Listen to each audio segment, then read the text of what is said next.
Alright. Hello everyone and welcome back to my channel. Thank you for clicking on today's video. As you can tell by the title of today's video, this video is going to be me ranking all of the movies, or the new movies that I saw last year. I watched more movies than this, but I'm only putting on the movies on here that I've never watched before, like the movies that I watched for the first time last year. So I have 69 movies to talk about, but I'm pretty sure I watched like 100-something movies last year. But most of the movies that I watched last year were like rewatches and stuff. I wanted to push myself to watch like a lot more movies that I'd never seen, because there's just so many movies out there, and you really have limited time, so I didn't want to just never see those movies in my life. So I just bit the bullet and went ahead and watched a lot of them, and I'm glad I did, honestly, because a lot of them were actually pretty good. So firstly, thank you for clicking on this video. Please subscribe and like the video if you want to subscribe and you want to like the video. Please check out my description box, and hopefully my camera won't run out of storage while we're filming this, so we'll just go ahead and jump into the movies. So the first movie that I watched last year is a movie called Fear Island, and it came out in 2009.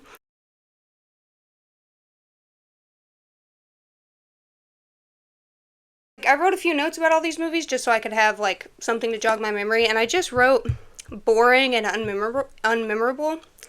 I know there was like a blonde girl in it. I know there was a main guy, but I honestly don't really remember much from the movie. I don't know if it was about zombies or if there was a serial killer. Google says 5 student friends partying on a remote island find a dead body and encounter a killer who wants them all dead.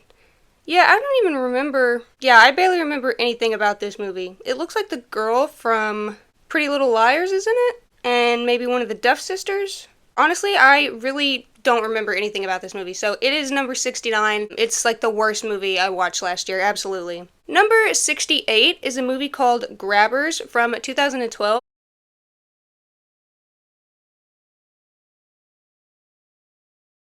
This is like a UK movie. It's from somewhere else. I wrote unmemorable. The cover for the movie, like artwork for the movie, makes it look a lot better than it was going to be. I expected more of like, I don't know, maybe like the Mist type monsters, kind of like, I don't know, where they're just more at the forefront and they're more scary. I honestly don't remember much about this movie either. That's probably why it's at number 68. I expected it to be a lot better. I know everybody was like drinking in the movie, or everybody was like drunk, and I think them being drunk helped against the monster. Residents of an island off the coast of Ireland learn that the only way to survive an invasion of blood-sucking aliens is to stay drunk. Okay, yeah, so they are aliens, and yeah, they do have to stay drunk, which is a pretty unique concept, and I like the concept, but I just don't like the movie. It wasn't what I was expecting. I was expecting a lot better. Number 67 is The Gift. This movie came out in 2015.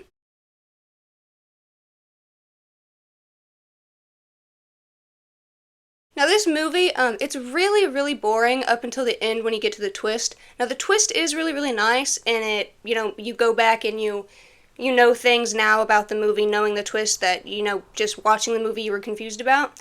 But it just takes so long, and it's the only thing that happens in the movie. Nothing else happens in the movie. There's like one scene that happens, but it like literally directly ties in with the twist at the end. So it's not good. I mean, it's okay. It has Jason Statham, or no, Jason, what's his name? Jason.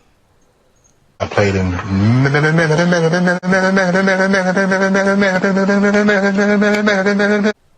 It has Jason something in it. He's a good actor, but it's very, very boring.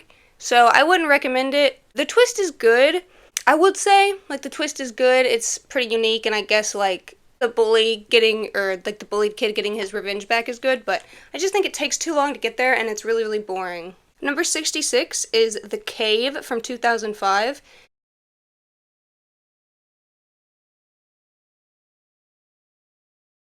Now, this movie was kind of like a typical B movie, like a parasitic infection and like these grabbers or trimmers-esque, like wormy monsters that like were apparently humans that got the parasite. There's a lot of really beautiful shots in the movie. Like there's underwater shots that give you a lot of anxiety. There's some cave shots. They're like in the cave setting, and it's really, really pretty when they're in those settings. And there's also a girl, like they don't do like a stupid trope with her. She's like a pretty cool character, which I liked. The monsters were kind of, I don't know, like they just reminded me of the monsters in Tremors, so I kind of felt like I'd seen them before.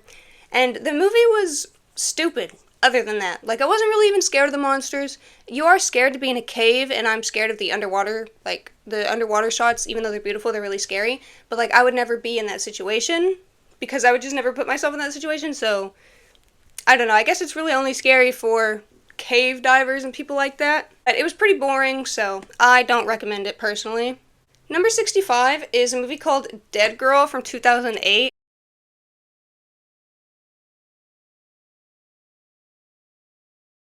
I actually bought this movie physical because it was at the place where I was working at the time, and I bought it because it was like $5 or something. And I'd never seen it before, but I had seen some like people talk about it, so I bought it. I don't think I watched the physical one. I think I watched it online, but it's so anger-inducing, and there's just a big trigger warning for the whole movie. Like literally, the whole movie is just about like they find this girl in this like abandoned thing. She's like somebody tried to like hide her and put her behind this thing, but she like can't die. So literally just this group of teenage boys find her, and it's just the whole movie is just them arguing about who's or you know, so it's just honestly a stupid movie. It's kind of entertaining in the sense of like how angry it gets you and like how kind of messed up it is, and it's kind of like a car crash. You just don't want to stop watching it, but I wouldn't recommend it. It's just really anger inducing. There's not really a plot, and I don't like what the ending implies. It implies one of the other female characters now has this condition. So yeah, I wouldn't recommend the movie honestly because it's kind of just upsetting. But yeah, I mean, I don't know if there was anything really redeeming about it or good. I honestly just didn't. I probably won't watch it again just because of how anger inducing it is. So yeah, I don't recommend this one at all. Number 64 is a movie called Tokyo Gore Police. This movie came out in 2008.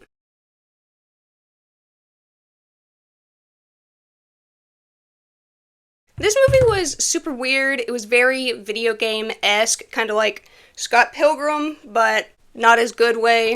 And there's a lot of weird stuff too, which I don't like. I'm not a big fan of like weird stuff. Like I just don't need that in movies. That's never, I don't know, that's not ever something for me. I don't know who that's for in movies. But yeah, there's a lot of weird stuff, a lot of stuff about the world. Like, movies don't have to be realistic, but I like when there's a tiny bit of realism in movies, and this just wasn't very realistic. It was like an anime.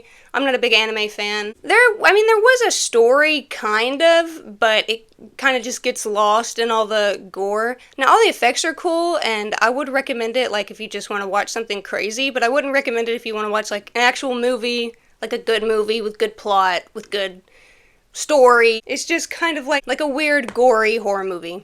It's not the worst, but it's too unrealistic for me to be able to handle. So the next movie, number 63, is Crazy House.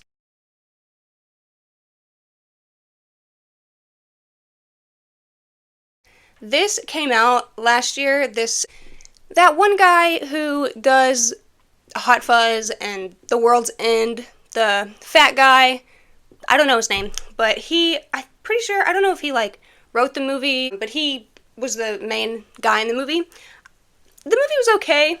I'll say like what ratings I gave them on Letterboxd. So Fear Island I gave a 2 stars out of 5. Dead Girl I gave a half star out of 5. The Cave I gave 2 stars out of 5. Tokyo Gore Police I gave 2.5 out of 5. Crazy House I gave 3 stars out of 5. The Gift I gave 3 stars. Probably should give that one less stars because I don't like it. Grabbers I gave 2.5 stars. The next movie is Urban Legend from 1998.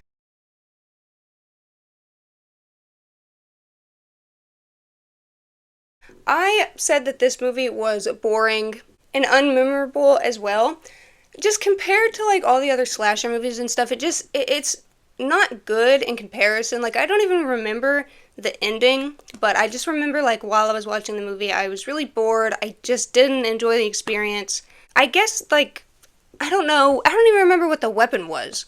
But maybe the opening scene was good. I don't know. I didn't really like it. I expected a lot better. I think the description for the movie is a lot better, like, than the movie itself. Yeah, it says like a university is beset by a rash of gruesome murders that resemble old urban legends. I expected a lot more. I just thought it would be more entertaining. I thought there would be more gore, and it wasn't good. It wasn't what I was expecting, so it gets number 62 on the list. I gave Urban Legend 2.5 stars. Okay, so number 61 is a movie called The Woman from 2011.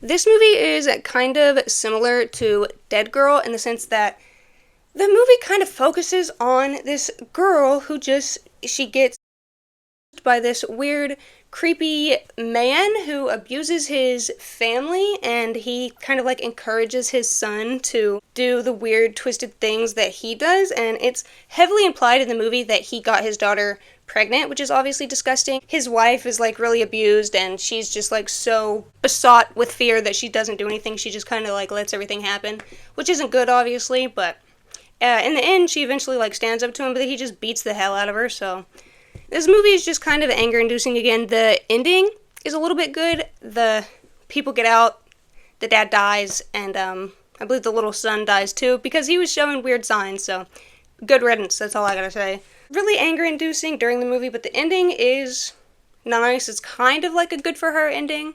I probably won't watch it again just because of how anger-inducing it is, but it's not necessarily a bad movie. It's not a topic that I want to watch a movie about. I gave this movie a 4 out of 5 stars because, like, I like the ending, but it didn't get a 4 out of 5 stars because, like, I necessarily had a good time watching what I was watching. Number 60 is a movie called The Loved Ones from 2009.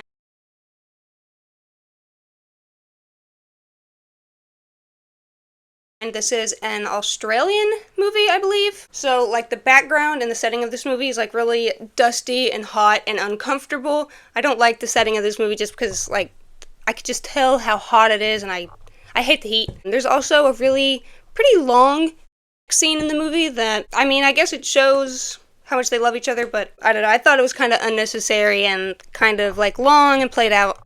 But other than that, it's a good movie. I probably wouldn't watch it again just because I wasn't really that entertained.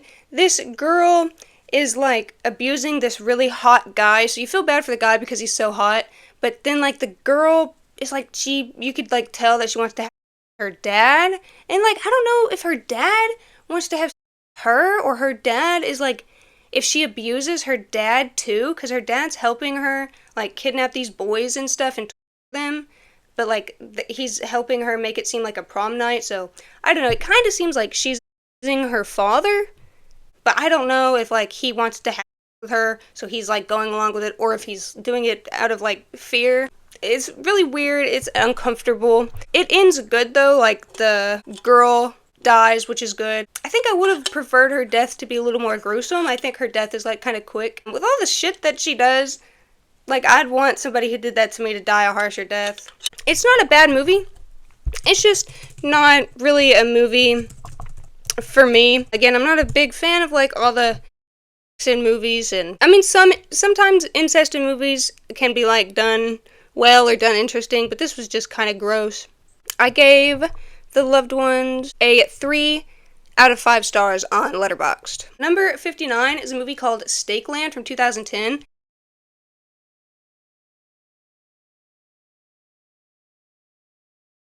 This is a vampire movie. I had heard some good things about it, and it was good. It was just really boring. It was kind of slow-paced. It was boring. It didn't pick up right away. I liked, like, the nun scene. I thought, like, that was just really, like, disgusting. And then the guy, he kills them. That was really nice, and he, like, helps her.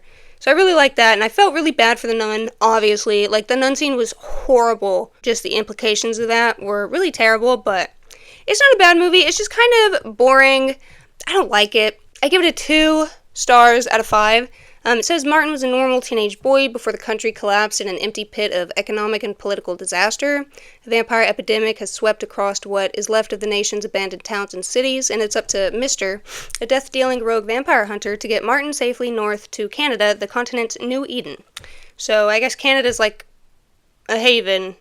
It's kind of unmemorable. Really, all I remember is the nun scene. Like, that's really the only character I remember. I remember the guy. He's kind of an asshole, but with the world that they're in, you kind of have to be, you know? Like, you kind of just have to be a hard ass. It's not really, like... Because they're, like, getting hunted by vampires everywhere, so, you know, there's no, like, government or anything. You're just, like, prey animals getting hunted, so... It wasn't a bad movie. It's just not my type of movie. I wasn't very entertained. I didn't like it very much. There's a lot of vampire movies that I think are way better. Number 58 is Wolf Creek. This is a movie from 2005.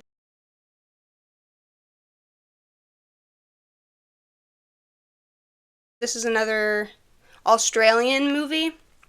This movie starts off pretty boring, but it gets better. I like the fighting scenes, like when the people are with, what's his name? Crocodile Dundee, whoever the guy is, Mr. Outback, the bad guy, Mr. Bowknife, I don't know who he is, I don't know his name. He is pretty scary. He's like, I don't know, he's like playing with his food almost, you know, he's like being friendly with the people and like helping them out, but like really going to hurt them, and then he paralyzes the girl, like stabs her in the spine and just paralyzes her, which is like, just kill me. I would rather be dead than be paralyzed and like just have to sit there while you do whatever. So like that was terrifying. I'm pretty sure he wins in the end, the bad guy. I think it's like the movie was like a metaphor for the Australian outback, like it's so brutal and unforgiving, like in some places of Australia that like, you know, like you just can't, you need to leave like the land alone, basically. It says stranded backpackers in remote Australia fall prey to a murderous bushman who offers to fix their car, then takes them captive. It's just at the lower end just because it's boring. It's not necessarily a bad movie. Again, it's shot well. I like the characters. I like the little relationship between the guy and one of the girl characters. Some of the decisions are stupid, but I could understand them. Like, one girl tries to, like, go back to save someone, which I kind of understand, but at the same time, like, just leave that person and go get help. Like that's just better overall than to, like, try to go back and get yourself hurt in the long run. But, I mean, it is understandable, because probably in that situation you would want to go back. Number 57 is a movie called The Happening from 2008.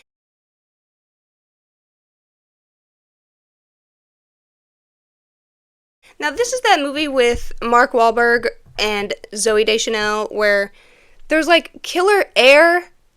I don't know. There's, like, killer air. The plants are giving out killer air. The premise is really good, because plants could do that. Plants could, like, evolve to, there are plants that are toxic to us that will hurt us. So, like, it's a really good premise, but they just did a horrible job. Like, it's not entertaining. There's a love story between Zooey Deschanel and Mark Wahlberg that you just don't care about. Like, there's no chemistry between the characters. There's no emotion between the characters. You know, the air is not scary. Like, because the air, if the air was bad, you'd all be dead. Like, they're not wearing gas masks. They're just running from the wind. That's literally, like, you see grass blowing in a direction, so they run, like, the other direction.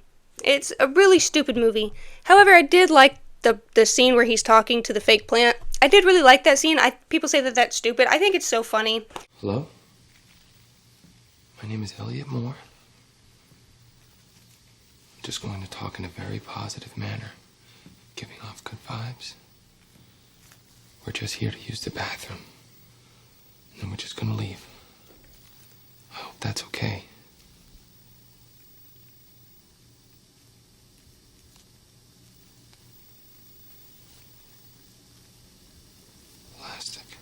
I talk to plants, so, I mean, I could understand somebody else talking to plants. But yeah, it's just really stupid. You don't care about any of the characters. I gave it a 2 stars out of 5. I probably should have rated it lower. Because, yeah, it's just a horrible movie, and I don't recommend. I mean, maybe if you want to, like, make fun of it or something, you could watch it, but don't take it seriously. It's not good. Number 56 is Gremlins from 1984.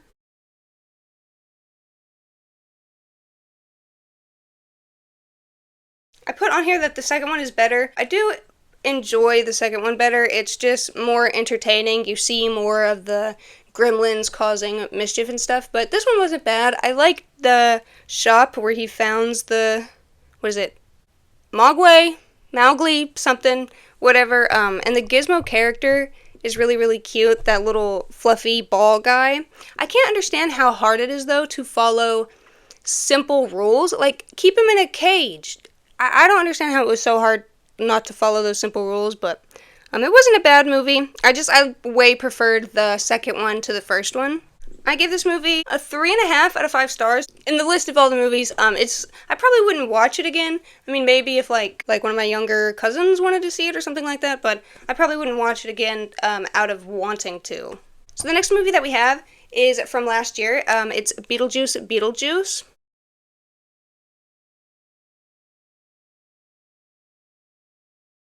I put this movie at number 55 because the first Beetlejuice, it just didn't need a sequel, in my opinion. The first one was like pretty perfect on its own. It ended perfectly. There was a lot of things about the second one that I didn't enjoy. Like, I don't see Wednesday Addams' character being like in a relationship or having kids. I see her as more of an asexual character. Herself get walked all over. In Beetlejuice, she didn't let herself get walked all over. Like, she kind of stood up to her parents more, and she would talk to the ghost. In this one, she has this husband or this guy that she's marrying that she doesn't even want to marry. She had like a husband before where she had a daughter.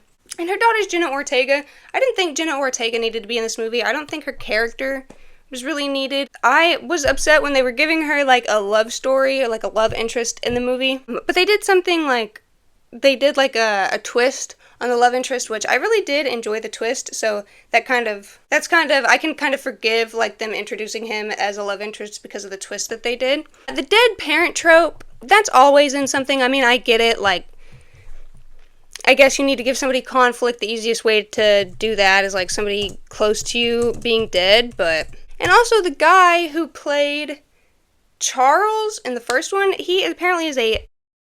So, he apparently got caught with like... trying to solicit children or something. So, that wasn't good. He's like not in it. He's like an animation, but... I liked the experience of the movie. I saw it in theaters with my boyfriend and his sisters, so it was a good experience. I gave it a 3.5 out of 5. I probably need to change that rating because I way preferred the first one. I will say seeing all the Bobs in it was really nice. I loved all the Bob characters, and I really liked the Beetlejuice Bob. He was really funny, and I would love like a stuffed animal or like a doll of the Bobs. They were probably the best part of the movie. Number 54 is Hellraiser Bloodline from 1996.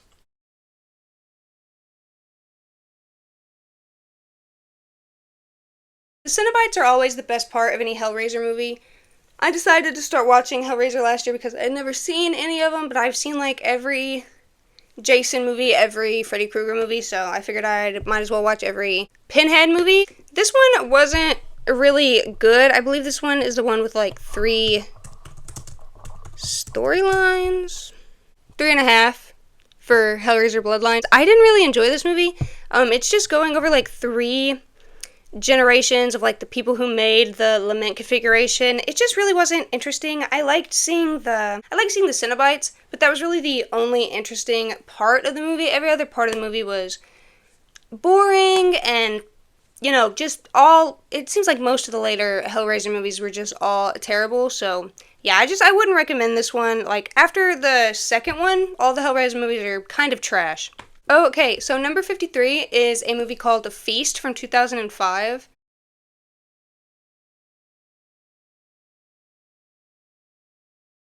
One thing about this movie that I really appreciate is it starts right away, so there's no, like, character introductions and all that stuff. You kind of just, like, get introduced to the characters as the characters get introduced to each other. You find things out about the characters as they find things out about each other. It starts right away in this bar. People come in, and there's already gore. And it just starts you off kind of confused and, like, kind of overstimulated, and you don't know where to turn your head, you don't know where to look in the movie. But I actually really like that. It kind of keeps that pace throughout the whole movie. There are parts where it slows down a little bit, but it's pretty consistent. I like all the characters. I think they're all pretty eccentric and funny. There's a kid death that I like. I like it when movies like don't save, because sometimes in movies you can tell like a kid or somebody lived just because of something, or just because of like, what is it, plot armor or something like that. So the kid dies because of course the kid dies. The kids would die in a monster situation. And they're kind of like aliens who wear these like costumes or something. And they're getting attacked by a baby. There's one scene in this movie, which you'll know if you watch it, where they're like sacrificing this girl and she gets pulled out and the alien attacks her. That scene is disgusting. I hate that scene. I'd rather just die, but that scene was disgusting. I almost turned it off at that point. I was like, no. That scene, but other than that scene, the movie's good. I hated that scene. But I love all the characters, and I love the gore, I love how fast-paced it is, and the ending's really funny too when the old lady comes out of the freezer. So yeah, that was a really funny part of the movie. Okay, so I gave this movie a 4 out of 5 stars on Letterboxd. Okay, so number 52 is Hellraiser 3: Hell on Earth.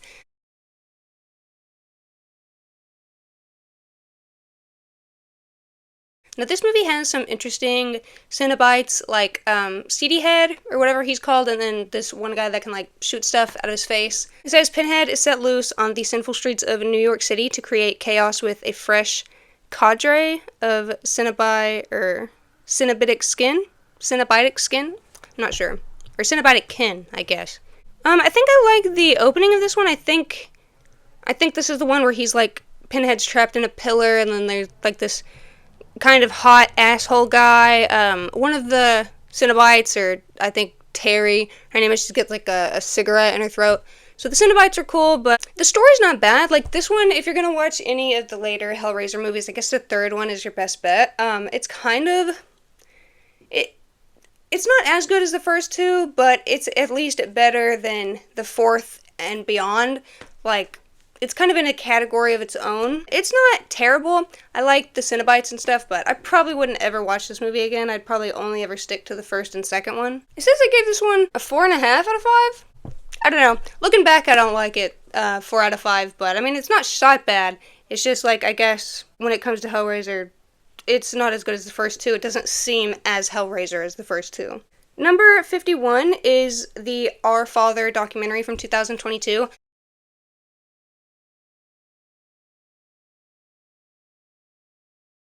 This isn't technically a movie, but I figured I'd throw it in here. I don't watch a lot of TV shows or anything like that. I do like documentaries, but this documentary is absolutely crazy. I heard people talking about it. The guy is absolutely disgusting. I believe he didn't even get any jail time because the judge or something looked at like him with pity because he was old, which is so stupid because what he did was so disgusting. He basically raped multiple women, like his clients, people that trusted him. And he fathered like 1 million children. Like, not 1 million, but like a few hundred, I think they said. Like 200, maybe 300 people that they know of, which is disgusting. It's just this old dude who thinks he's like God. He talks about like Bible verses and he's like, ugh, I don't know. It's really weird and disgusting. They should have put him in prison for the rest of his, I don't know, for the rest of his life. Put him on police hospice care or something. I give this one a 5 out of 5 stars. I really enjoyed it. I really liked hearing like all the kids' stories, and it's obviously really heartbreaking for like the families, like for the women, for the children, for like the men who thought they were gonna have like their own children. They turned out to be raising this kid. Number 50 is Jeepers Creepers 2.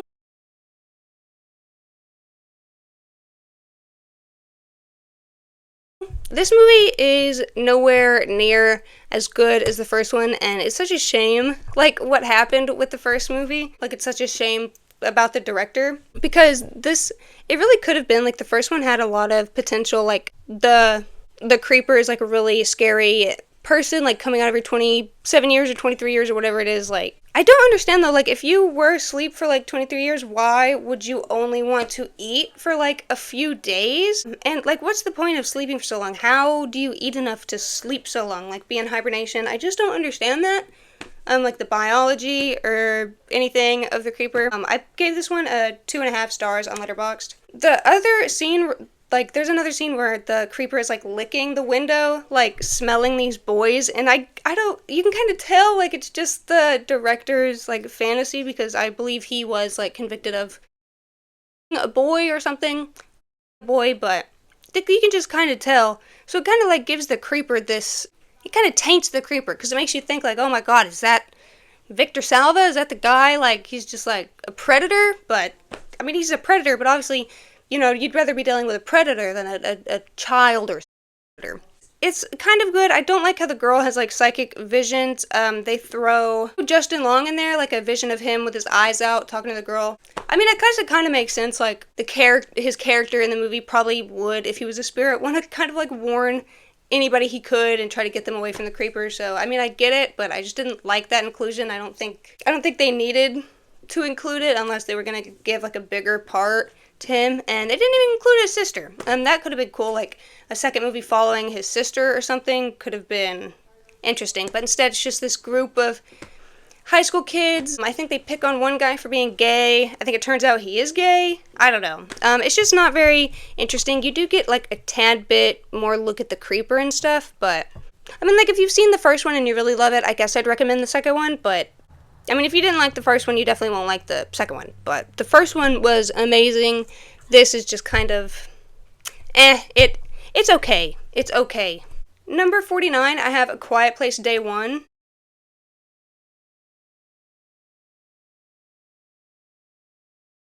This is from 2024. I went and saw this in the theater, I believe. I had to watch, I think I had seen the first A Quiet Place, and I'd seen that in theater, and I really liked that. I saw this movie, and then I had to go back and watch the second one, because I'd never seen the second one before. This movie was okay. I thought the cat actor in it was really good. It's like the best cat acting I've ever seen in a movie. I don't think, like, disabled people would live, though. I think the girl's, like, disabled. She has, like, more trouble moving around. I don't know if there was, like, a bunch of aliens. I guess this is day 1. I don't know. I think they live during the day, or they live throughout the movie. It is really scary, like, the monsters just being everywhere. And the girl's disabled. Like, I don't think she can run or something, or she has cancer or something like that. Her pet cat doesn't die, though, so that's good. The pet cat lives until the end. I guess this is, like, the third movie. I don't think it has any of, like, it doesn't have any of the family members from the first two. It's a completely different guy and girl. As New York City is invaded by alien creatures who hunt by sound, a woman named Sam fights to survive with her cat.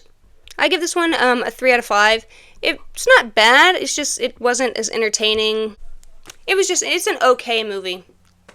It's not really as scary or gory as, I mean, I guess you wouldn't really, I don't know what I was expecting, really, because the first two weren't even that gory, but it's an okay movie. Number 48 is A Quiet Place Part 2.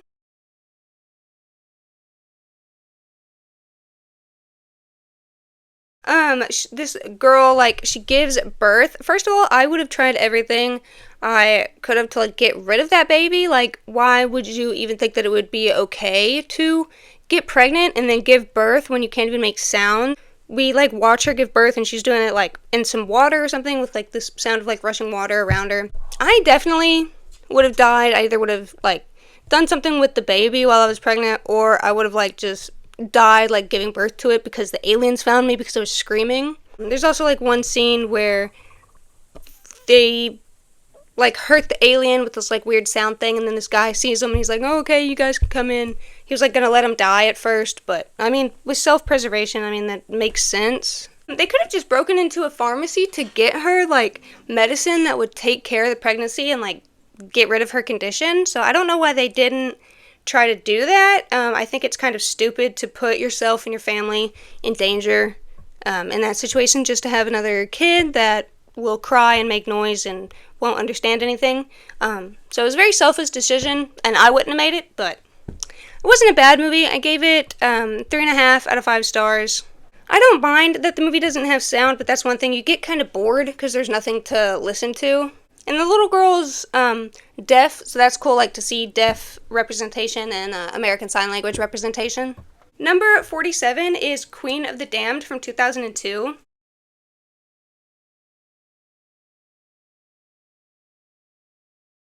I was expecting this movie to be, when my boyfriend wanted to watch this movie, I was expecting it to be, like, worse than I thought it would be, because I've heard some bad things about it.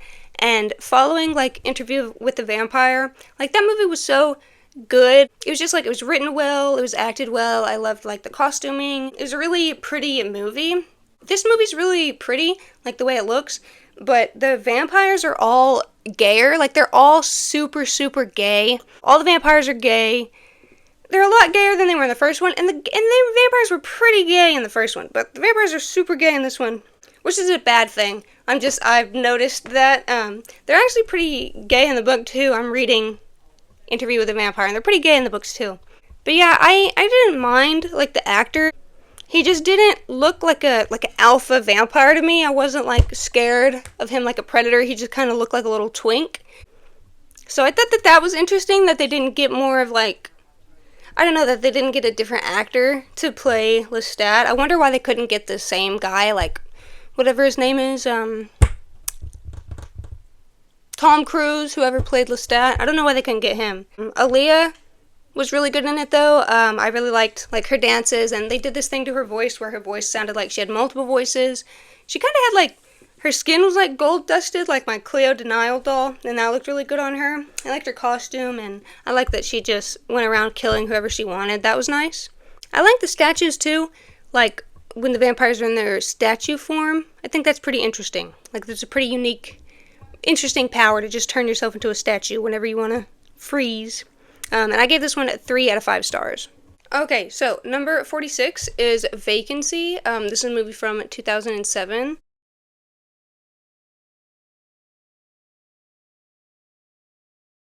This movie had the girl who played the vampire in the Underworld series and Owen Wilson's brother, Luke Wilson. I really like those two actors. I think they're great in a lot of stuff that I've seen them in. This movie was, the, like, beginning was kind of boring. Like, they have, like, this dead son. That kind of stuff's boring. They're crying, like, they're gonna get a divorce because they miss their dead son. Like, they can't keep their relationship working, yada yada yada, you know, that whole trope or whatever. So that's kind of boring. But then they get to this hotel, and like weird stuff starts happening, and then you find out I think the people who run the hotel like kill people. They like make snuff film videos of it. So like these people try to kill them. They do escape, and they like end up like loving each other more because of the experience. But it wasn't a terrible movie. I gave it a 4 out of 5 stars. I don't know why I gave it so many stars. I don't really remember anything like super spectacular about it, but it wasn't like a terrible movie either. It was just like a standard movie. Number 45 is a movie called Anything for Jackson. This is a movie from 2020.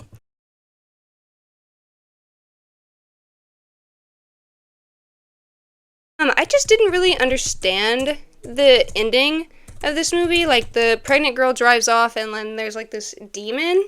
I guess my boyfriend understood it better than me. He said, like, it's, like, symbolizes how now she has this thing that's, like, forever following her that she's, like, gonna forever have to, like, worry about or something. The beginning of the movie is kind of interesting. Like, you wouldn't think 2 old people were gonna, like, kidnap a pregnant woman, especially because they want their grandchild back. A lot of these people, like, in those movies, like, how can you just not deal with your grief? Like, why are you making your grief everybody else's problem? Like, yeah, your grandkid's dead. You have to deal with that now. You don't get to have your grandkid back. Why, I don't understand why people in these movies why do you think that you deserve your grandkid back? Like, why do you think you can take a pregnant woman and take everything that she has, then just take that away from her? Like, I don't know. I just don't understand how selfish some of these characters are. Like, people in movies, like, I just don't understand the selfishness. Like, just live your life and let other people live theirs. Yeah, the pregnant woman gets out at the end, but I don't know, like, they already did some weird thing and there's a demon following her, so she's probably gonna give birth to some weird antichrist thing, and the grandparents are stupid. It probably wasn't even their little grandchild. Like, there's probably a demon, like, tricking them. They're too stupid and caught up in their grief to realize. It was kind of just an anger-inducing movie. You're kind of just slaying with this pregnant girl in bed with these 2 old people who don't really have any physical, like, because you know nothing's going to happen to her because they want her alive. You know they're not really going to hurt her. And they're, like, old, so you know that, like, with, like, a few punches to the head, they're probably out. So, yeah, I didn't really like it. I'll probably never watch this movie again. It was okay. I liked some of it, but, it's not one of my favorite movies at all, and I don't recommend it. The next movie, at number 44, is The Grinch from 2018.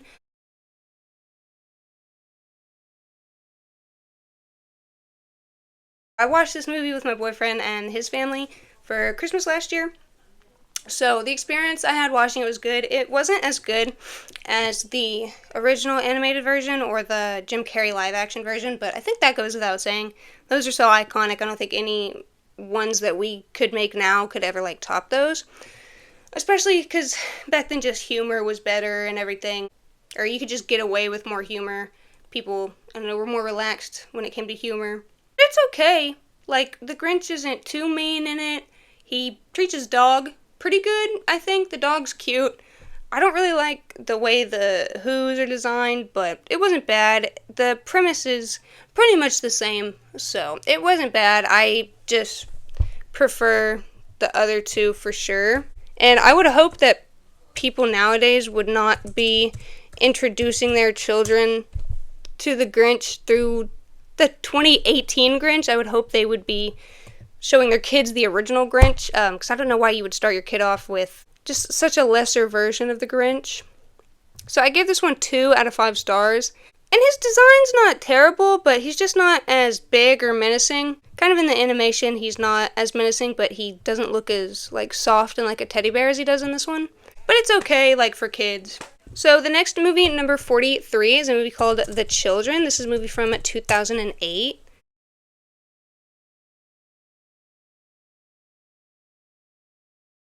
I really like the premise of this movie. Like, kids, parents are like turning on their guardians. I think it's a really unique premise that I haven't really seen done before, except for in that movie Mom and Dad, but we'll get to that. A relaxing Christmas vacation turns into a terrifying fight for survival as the children begin to turn on their parents. I just expected more. I give this one a 4 out of 5. It was really good. There is some good gore. This is a British movie. There's just not as much... I don't know, it wasn't as suspenseful as I wanted. I expected more to happen. I expected more gruesome things to happen. It's kind of slow-paced. This is also a movie from the UK. I don't know if I mentioned that. But it's not a boring movie. I just expected a little more action and a little more gore.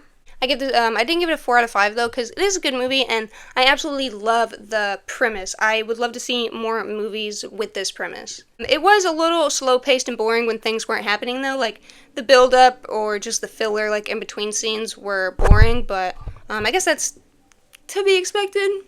And I hear like they shoot things differently in the UK, so maybe like their humor or something is different than ours, or just their horror movies are different than ours here, so I don't know. Okay, so the next movie, number 42, is a movie called Till Death from 2021. This movie stars Megan Fox, which I'm really glad to see her in like another movie. I loved her in Jennifer's Body. Like, she was an amazing actor, like, in that movie. Like, her performance in that movie is great. I love the characters played in that movie. And that movie's just so iconic. I've loved that movie since childhood. So, I like seeing her in more movies. I know I've heard that, like, she was blackballed or something in the industry because she said something about some dude. So that really sucks. Like, so what? Like, I don't know why it matters so much what people say, but it is a good movie. I think it's really hilarious and petty that the guy chains himself to her and then himself like, you deal with it, bitch. I thought that was really funny and a really like petty way to kind of like get revenge on somebody. It does suck that he's not there to like revel in her suffering, but like, you know, I guess just knowing that the person's gonna suffer is satisfying enough before you self. So I thought that was funny. It does suck though, like, she was like cheating on her husband, but she like apologizes. She goes off and she breaks off the affair, so she was gonna try, at least give her a chance. Come on, she just cheated one time, one dude, you know, it's fine, give her another chance. Why are you being such a baby because you got cheated on? Your wife's hot. She's gonna cheat on you. You're ugly. I gave this movie a 4 out of 5. Yeah, it was pretty interesting, and like the premise would suck. Like, imagine, you know, somebody killing themselves, and then but now you're attached to the dead body like a conjoined twin. You know, I mean, at least then you don't have to worry about bacteria buildup and stuff. And she's in like Alaska or something, like in the winter. There's like with ice and stuff. So that's terrifying. I would probably die. I think she lives, I don't remember the ending specifically. I have a terrible memory. The next movie, number 41, is a movie called Van Helsing. This is a movie from 2004.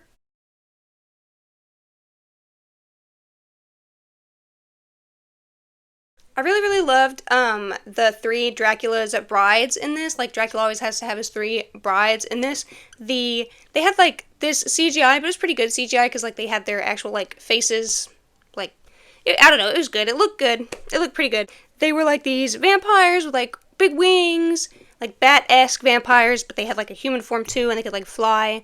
I thought it was interesting. I liked the world and the vampires and stuff. They showed like a lot of different things. I think they had like these weird piranha things or somethings. I really liked all that, like the different creatures you got to see. I think there was werewolves in it. I think there was like this weird big guy, like a big ogre dude. It was really cool seeing all the different creatures, but I didn't really like, I don't know, kind of like the story. I didn't really get the romance between the main characters. I felt more sympathy for the girl fighting for her brother than I did for, like, the 2, like, falling in love. Like, nobody cares about that. I like Hugh Jackman. He looks good with long hair. I like the girl. She was in the other movie, Vacancy. They're all good actors. Her accent was kind of funny, but I probably couldn't do any better. They fight Dracula. I kind of like Dracula in this. I like his, like, devil form or his true form or his bat form or whatever. But I don't know if he's, like, necessarily my favorite vampire, and this probably isn't my favorite vampire movie. The world was fun. I feel like they should have focused more on, like, all the characters in the world instead of, like, a little bit less romance, because it doesn't even matter, because the girl dies in the end, so there's not even any romance there. But I think her brother lives, at least, which is good. And, like, werewolfism can be cured, or, like, there's a cure for vampirism or something. I gave this one a 3 out of 5 on Letterboxd. I'm taking this shit right back to Best Buy. I'm taking this shit right back to Best Buy. Or not? Alright. Hello, everyone. It is a different day. That's why I look different. That's why the lighting is slightly different. Hello, everyone. So, yes, it is a different day. I got tired of talking. I finished 29 movies yesterday, so we have 40 left to talk about. Okay, so we're just going to jump right into the movies. Okay, so number 40 is a movie called Werewolves Within. This movie came out in 2021.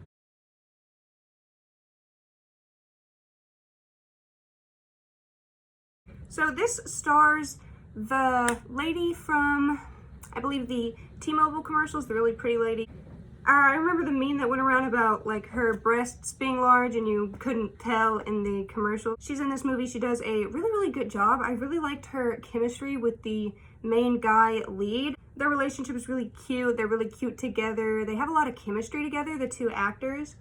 And the story is really, really fun. There's a lot of different characters. There's this lady who has, like, I don't know if she has, like, 1 dog or she has a few dogs, but she's always carrying around a dog. And, there's, like, a werewolf going around, and this werewolf is eating people. Somebody's coffee cup just went flying. Oh, yeah, I'm sorry if you can hear the wind, by the way. It's pretty windy. The sun was just out, and now it's windy and going away, so I don't know what's happening, but I'm sorry if you can hear the wind. But the movie's really, really good. It was a lot of fun, and I like the twist at the end. The person that turns out to be the werewolf, I guess you really wouldn't think that they were the werewolf. There's probably a little bit of things, like, throughout the movie that you could pick up on a second watch. I've only seen it once. But the character, yeah, you don't expect the character to be the werewolf who turns out to be the werewolf. You expect it to be, like, somebody else. But it is a lot of fun, and I do recommend it. I think it's a nice movie. I like the ending, and I like that there is actual chemistry between the actors, like, not like in The Happening. So number 39 is a movie called Videodrome from 1983.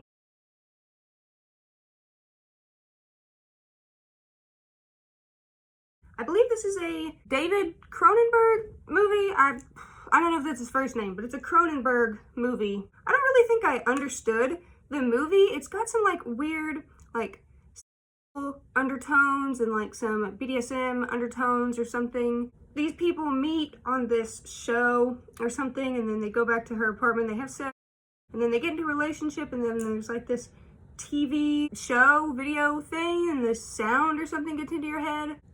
I don't really understand it. The guy, like, dies at the end. He gets, like, this big, like, vagina in his stomach, and, like, he, like, pulls a gun out of it, but it's, like, his gun is the hand, and then I think he, like, does he put the other guy in, like, his vagina stomach thing?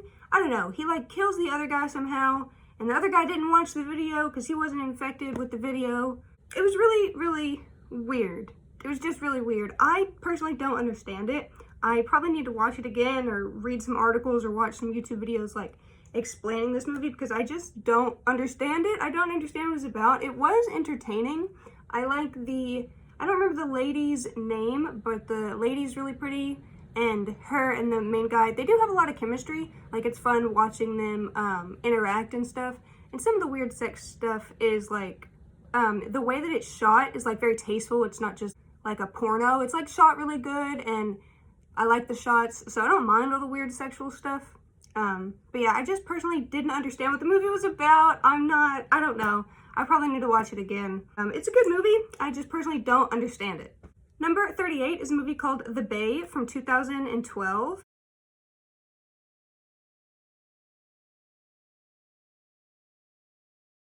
This movie is kind of like a found footage movie, and it actually surprised me. I liked it a lot more than I thought I was going to like it. Okay, so Werewolves Within, I gave a 4 out of 5 stars. On Letterboxd, I really, really enjoyed the movie. Maybe it was a tad bit slow, but that's just because I'm used to watching like really, really gory movies or something like that. So I recommend it. I think it's really good. Okay, so Videodrome. So it looks like I rated this a 4 out of 5 stars as well. Just checking. I think a storm is rolling in, so if you start to hear rain or thunder or anything like that, it's because I think a storm is happening as I speak.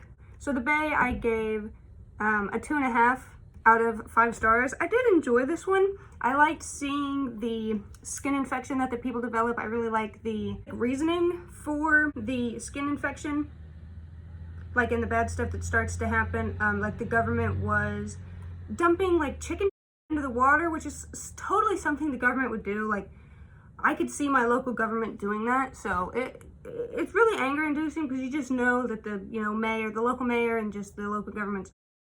And then what's happening to the people is pretty fun to look at. I do wish there was more of that. I wish kind of like the skin infection and like the stuff that happens was more gory. I wish we saw more of that. I wish we saw it like spreading more. We get like shots and stuff like that, and I'm not a very big fan of found footage. I prefer like production value, and like if I wanted to watch an amateur video, I'd probably watch YouTube. I wouldn't want to like spend money to watch found footage movies. I personally hate found footage, but it was pretty good. I like it. It's kind of like documentary style as well, so it's kind of, it's not just like some dude walking around with a camera, even though there's some of those shots. I think it's better than I mean, the story itself and like some of the stuff, you could tell like these little louse things, sea louses or something, are like really big, and like the growth hormones making them big and making them attack the people. But that's a little bit unrealistic, and like you can kind of tell some of the CGI. So it's not the best movie ever, but I mean, I enjoyed it a lot more than I thought I was going to. Okay, so number 37 is a movie called Daybreakers.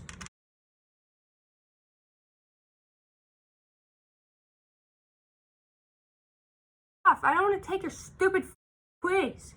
So this movie came out in 2009. This movie's actually really, really interesting. I had never seen this one before. It's a very unique take on a vampire movie, and I like it overall. There's a few things that I don't like about it, but overall, I like the movie. I like that it's a unique take on the vampires. Some of the CGI is stupid. And like, it would suck to be a vampire. Like in this movie, like, I've never not wanted to be a vampire. I've never not wanted to suck the blood out of human beings and like them to survive. I've never not wanted that until I watched this movie. Because this movie, humans are dying. So it's like us right now, where you can't afford food. But instead of like not being able to afford blood, all the cows are dying, all the humans are dying, so they get no blood. So yeah, you wouldn't want to be a vampire in this movie. So that was pretty unique, because most vampire movies, I want to be the vampire. William Dafoe is in it. There's also like a vampire cure, which is pretty unique. Usually in movies there's like not a cure, or it's like some stupid cure like love or true love's first kiss, something stupid like that. There's always like some weird trope. Oh, if you love enough, you can break free. Something stupid like that. But this one wasn't. It was like a painful thing that you have to go through to be cured, and I really like it. Apparently it takes place in the year 2019. This movie, I don't know what they were thinking, what was going to happen in 2019, but it was very far off, maybe. I mean, the world looks a little more, what is it, that chrome kind of dystopian feel. Yeah, I don't think architecture's like that, like it was in the movie, but it is a pretty bleak look at like a vampire existence. But I do really like it. I recommend it. Yeah, it's a really unique take, and it's really interesting. And there's a lot of scenes. There's a lot of scenes that are just fun, and I always just like to see different movies and different people, like their takes on vampires and how they look. So, oh yeah, and I rated this one a 5 out of 5 stars on Letterboxd. Number 36 is a movie called You're Next from 2011. I gave this movie a 5 out of 5 stars on Letterboxd as well.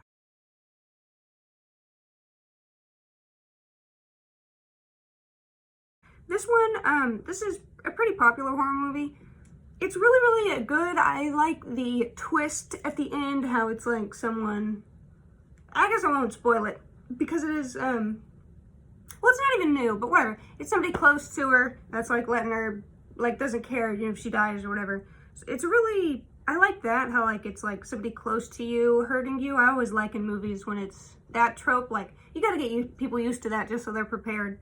But I like it a lot. I like that the girl is like really strong. Her parents must have been like weirdos. I probably would have hated to have her childhood, but I mean, she got a lot of good things out of it if she can fight her way out of like being, I mean, I don't know if they're professionals. They've got professional gear on trying to hunt these people, but yeah. The black-haired girl is really weird when it has sex next to the guy's dead mom. You're weird. You need to go to therapy. That's just over the line. Over the top, over the line. And why would you want your family to die? Like, just wait till they die to have your, like, inheritance, you know? Like, just let your family live. Like, I just don't understand, like, the level of selfishness. Like, I don't know. I've never understood murder. Like, do you not think you're going to go to prison? Do you not think that you're going to get in trouble? Like, you have to think about you. You always have to think about you. But yeah, it's a really good movie, and I do recommend it. It's a little slow in the beginning. The camera work, something about it's, I don't know if it wasn't as colorful. I was expecting something a little bit more like Ready or Not. Like, I don't know if I was expecting something a little more colorful or with a little more movement, but you're really just stuck in this tiny house where all the walls and everything are the same color. So it kind of feels a little claustrophobic, but the movie is good. I don't know if I said, but I gave it 5 out of 5 stars. Bathroom's open because my cat wanted some water, ignore that. So, number 35 is a movie called Triangle from 2009.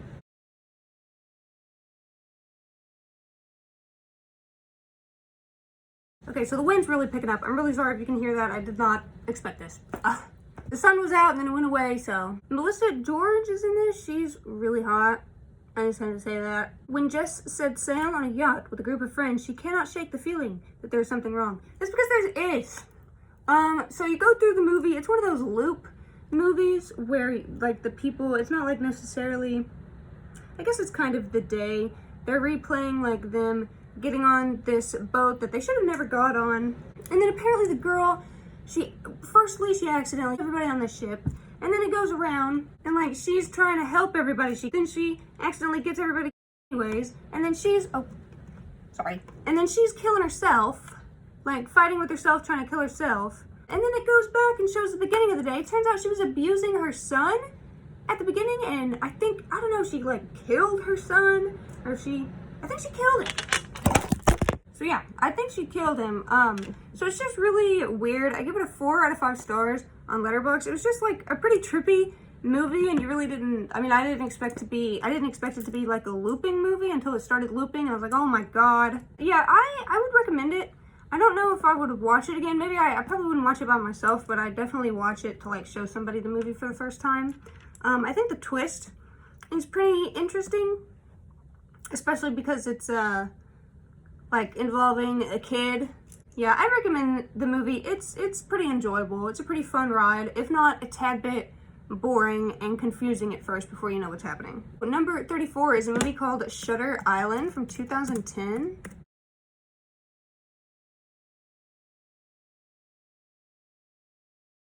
This movie has Leonardo DiCaprio in it. Raphael, Leonardo, Donatello, one of them. So this is a pretty, I guess, like, well-known movie. I think my brother had seen this one before I had seen it, but I think he likes Leonardo DiCaprio, so. It's a pretty good movie. I like the twist. I really only watched this movie because I watched a Poltergeist video on it. He's a YouTuber. He makes a lot of good, like, movie videos, so, yeah, I really like his videos. I watch a lot of his videos, and he did a video on this movie, and I'd never seen it before, so I was like, oh, okay, I'll just watch this video, and then eventually I watched the movie, and, the movie's pretty good. I think I agree with, like, Poltergeist that he's, like, the people are trying to make him crazy. I think at least that I agree. I've only seen it once. I probably need to see it a few more times, but I didn't like the scenes, like, with his wife or going back in time. I just thought they were kind of boring. I didn't really care that his wife died. I didn't care about his time in the war. I really only cared about the mystery and him being at the island. I liked watching him run around. I really liked the atmosphere. It reminded me a lot of A Cure for Wellness, with, like, the weather and, like, people lying to you and telling you that, you know, like, gaslighting you, telling you things that aren't true. Or they might be true. Like, I don't know. We don't know. I guess it could be that he really is, like, some crazy person that murdered people and he thinks he's this Marshal, U.S. Marshal.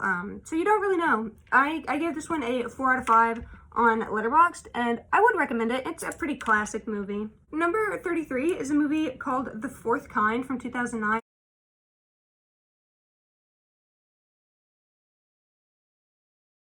And this is another found footage movie. It's pretty scary, like, if you believe in aliens. I believe in aliens just because, I mean, if the universe is so big, like, this stupid human can't be the only thing that's out there. I would hope something better than this exists, because this is not the best that creation can do, let me just tell you. So yeah, hopefully there's aliens. Hopefully they're gonna kill us. But yeah, so this is about, like, aliens, something about they look like owls, but, like, they're not owls.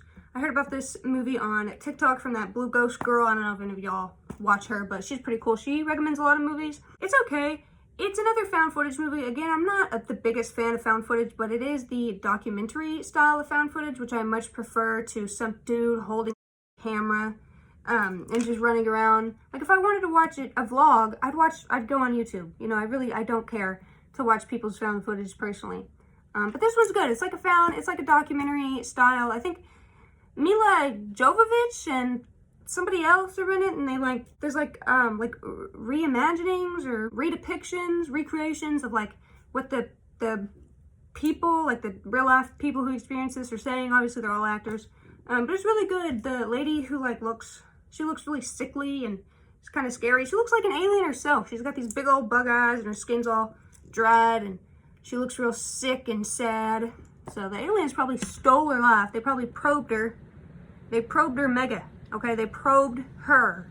They probed her bad. I recommend it. It's good. Seeing Mila Jovovich is always nice because she's so pretty. Yeah, it's like about this doctor. She's, like, treating her patients and, like, she finds evidence of aliens. That's, I guess, how she comes into contact with the aliens. Number 32 is a movie called Fright Night from 1985.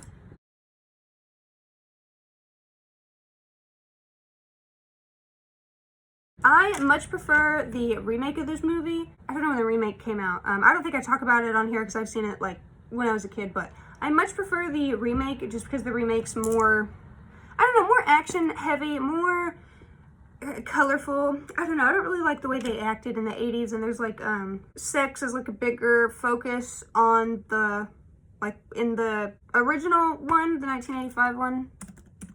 I'm just not the biggest fan of, like, sex being a focal point. I just think it's, like, lazy, and I don't know, I just don't want to see it. I have shit to do, like, I have work to do. I don't have time for menial pleasures. The poster is really, really nice, though. I really like the cloud with the teeth and the house. And I like the guy.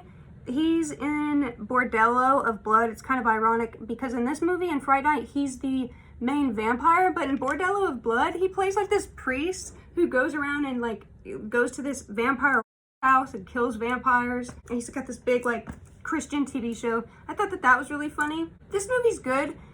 The friend who's not played by McLover in this one, but who's played by McLovin, in Superbad in the remake. The one in the original is a little more annoying than the Superbad guy's character. He's got this really weird laugh, but he looks super hot as a vampire. I will say, when he gets turned into a vampire, he gets really, really hot. He should have stayed a vampire. I think he gets turned back into a human. I think, and of course they defeat the evil. I think the vampire should win. I don't really see much worth in humanity. I don't know. I would prefer, I don't know, I think it would be the vampires' time. You know, if the vampires came here, the aliens came here, it's just our time to go, you know? So let the better species have at it. I personally wouldn't care. I give this one a 3.5 stars on Letterboxd. Number 31 is a movie called Soft and Quiet. This movie is from 2022.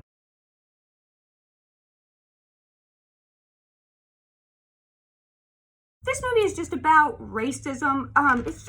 It's so racist. It's like one continuous shot of racism. I did really enjoy seeing the friend with the clam reader thing in It Follows. The girl who has the little clamshell, she's in this. I really like seeing her. She's really, really pretty. Her face is like unique, so I like seeing her in this movie. Although she is a racist character, so that sucks. But hey, you know, you gotta pay the bill, so if a racist script comes along, might as well take it. But yeah, it's just a crazy movie. They start off with the main girl teaching a child basically racism. She's like teaching this child, or she's like basically teaching this child that racism is okay because a Mexican custodian was doing her job and cleaning the floor. She's like, tells this kid to go tell her that what she did was wrong because she should have waited for him. Like, so that's already bad because, like, it's one thing to be racist yourself, but I guess, but like, why, I don't know, teaching a child that is completely wrong, you know, because the child doesn't think that until you put that in their heads. So she does that, and then she's walking around with this pie, and the pie has a big old, one of those on it, and she goes and she meets up with this group of, they're all white ladies, complaining about how some colored person was better than them or something and they got a job, or they all like complain about how they were like put below a colored person in like some sort of social or work situation. And they're just being really, I don't know, they're just being big babies about it. They're saying that it's racism. They're not taking accountability. And then they go to this store and these people see that the lights are on, so they obviously think, you know how customers are. Customers are stupid. They'll come in whenever. So these two girls come in, and apparently the main blonde girl knows them, and then they get into an argument, and then they sneak off into their house, and then when the girls come home, they attack them, and then they accidentally kill one because she's allergic to peanuts, and so they take the other one, and they with a carrot, and then they go out and they throw them in the lake. I mean, at least one of the girls survives, but like, she went through all that. It's like, it's just a really uncomfortable movie. That's basically the whole movie. Like, it's just everybody's committing racism. It's just, it should be called Racism the Movie. It's just a racist movie.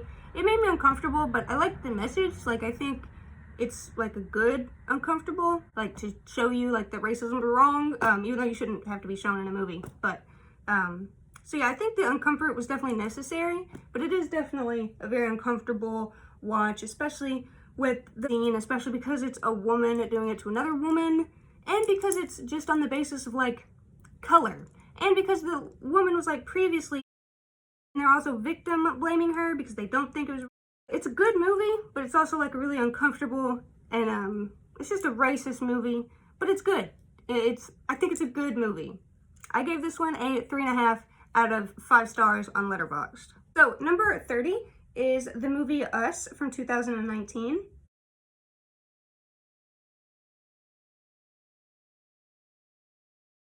I gave this movie a 4.5 out of 5 stars on Letterboxd. This is directed by Jordan Peele. He did Get Out as well, which we're going to talk about later in this video. I really liked this one. I firstly really liked the dad. Like, the dad character just seemed so sweet and so goofy. He had these glasses, so he looked like a big nerd. He just seemed like a big teddy bear. Like, he seemed really caring and sweet with his kids. The mom was a little bit distant, but obviously that explains it in the end of the movie. You could tell something, like the mom just seems a little bit distant, and the kids are really sweet too. The boy is like a little bit weird because he likes masks and fires, but the family's just really, really cute. I really love the family. They're all so cute. Like the dynamic between all the actors, like they really seem like they could be a family. Like they really seem related. I like the kid. I really like the kid Adelaide's scenes when she's like with her parents. Her parents are a little dysfunctional, which sucks. You know, that always sucks when your parents are dysfunctional. I feel really bad for her, you know, especially because she's a kid. And then something happens to her. You don't see it at the beginning. It's obviously revealed at the end. But there's just something weird about her. You can tell throughout the whole movie she's kind of weird and distant. She just acts kind of off. I really like the twin characters in the movie. Like the White family is really funny because it kind of just seems like they all hate each other, but they're real rich. They have this like beautiful, nice big house. They're all on this like beach vacation, but they hate each other for some reason. So that's just really funny. I like how the mom talks to the daughters and like how they talk about each other. It's just so funny. They all have really good chemistry. And then I really like the tethered people when they come out. I didn't like this one as much as I liked Get Out. I get that the messaging is like the poor people and stuff like that coming up and taking what's theirs. I mean, are they all just gonna stand there holding hands around America? Is that's it? Or are they just gonna hold hands all across the world for forever? And is that the point? Like, are y'all gonna go and y'all are gonna take over these people's houses, take over these people's lives, and do what they've been doing? I assume that's gonna happen, but yeah. And also, why? I don't understand. I know that like the tethered were some sort of experiment, but I do agree, like, why wouldn't the government, like, the government would just destroy all the evidence. Like, knowing the government would just put all the evidence in a town and bomb it. And be like, oh, terrorists. Oh, China. You know, so why wouldn't they do that with the tethered? Why would the government allow themselves to have, like, a backdoor threat just, like, festering? Like, you have this sepsis bubbling up in your veins and you're not even going to take vitamins. You're not even going to drink cranberry juice. You're just going to ignore it until it festers. So I didn't understand that, but I give this one a 4.5 out of 5 stars on Letterboxd. I recommend it. I recommend it just for like how cute the family is alone and how funny like the White family's dynamic is. Number 29 is a movie called Bodies, Bodies, Bodies. This movie is also from 2022.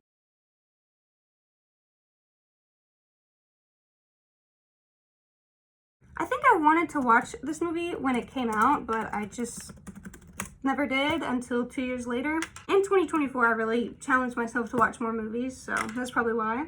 I gave this one a 4 to 5 stars on Letterboxd. I like that I like that a lesbian relationship is center stage. You don't see many lesbian relationships.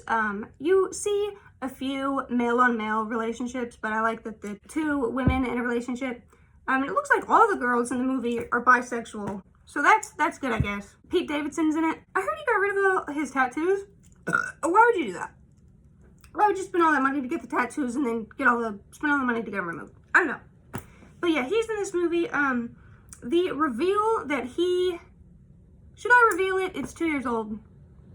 No, I'm not gonna reveal it, I guess. But the reveal of what happened is so stupid.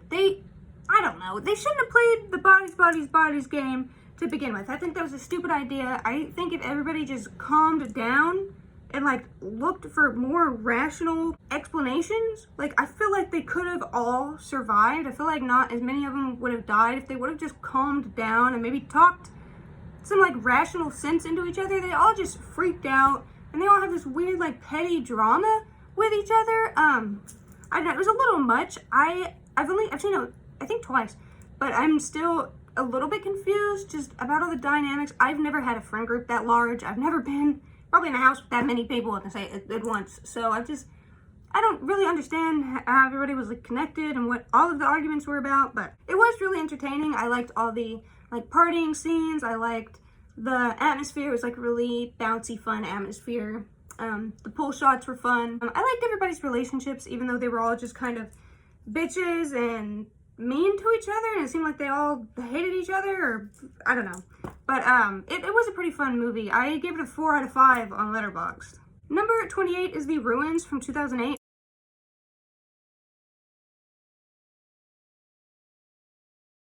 Now, technically, I saw this one when I was really, really young, like on my first trip to Galveston. I saw this in the hotel room And it really scared me as a kid, but I only remembered one scene, so I went ahead and rewatched it in 2024. So I'm just gonna say, first time I watched it was 2024. So it's about these people.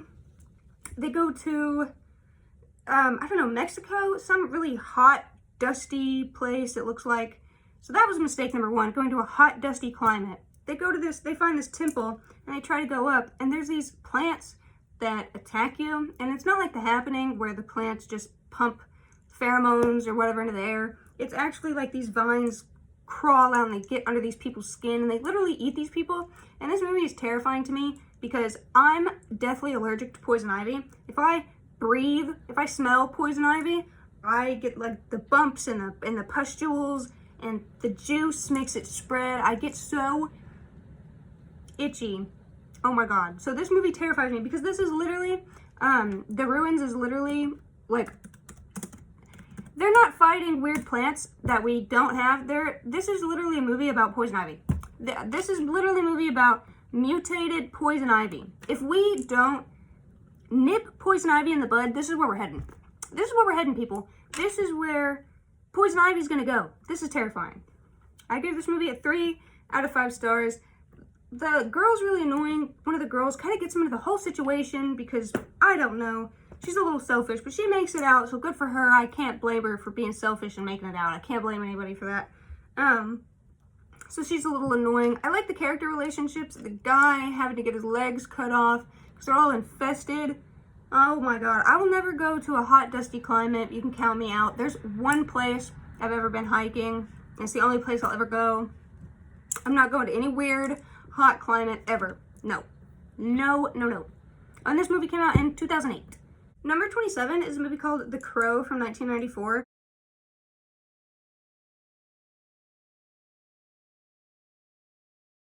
This is my boyfriend's favorite movie, probably. He really wanted me to watch this movie because I had never seen it. And he was like, what, you've never seen this? It's a beautiful movie. It's a beautiful story. And Brandon Lee, the hot actor guy, he died, which is super sad because he died on set. Like, in some sort of accident, like the gun was like loaded when it wasn't supposed to be. How does that even happen? How is a fake, why would you get a fake gun? How is a fake gun loaded? I don't understand.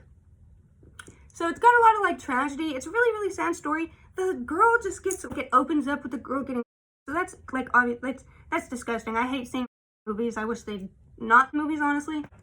It's just it's a little much. But yeah, so it starts with, and she's killed by this group of weirdos. So this crow brings the guy back to life, and I feel so bad for the little girl, like, because her mom's like a drug addict, and she doesn't take care of her, so she has to live with these 2 strangers that can probably barely afford anything. The atmosphere is really beautiful. The city's kind of like Gotham City. It's like, there's like crime everywhere, and it's all rainy, and there's like, it's like kind of futuristic, but at the same time dystopian. So it's a really good movie. I do recommend it. Like, everybody has to watch it at least once. It's so sad that Brandon Lee died. The Crow character is so beautiful. He's so hot, like the character design and everything. The story is so beautiful. Yeah, so rest in peace to Brandon Lee. It says I didn't rate this one, but I give this one a 5 out of 5 on Letterboxd. It's a beautiful story, but it's just so upsetting. It's so tragic and heartbreaking. I probably wouldn't watch this one again just because of how sad it is. Number 26 is a movie called The Collector from 2009.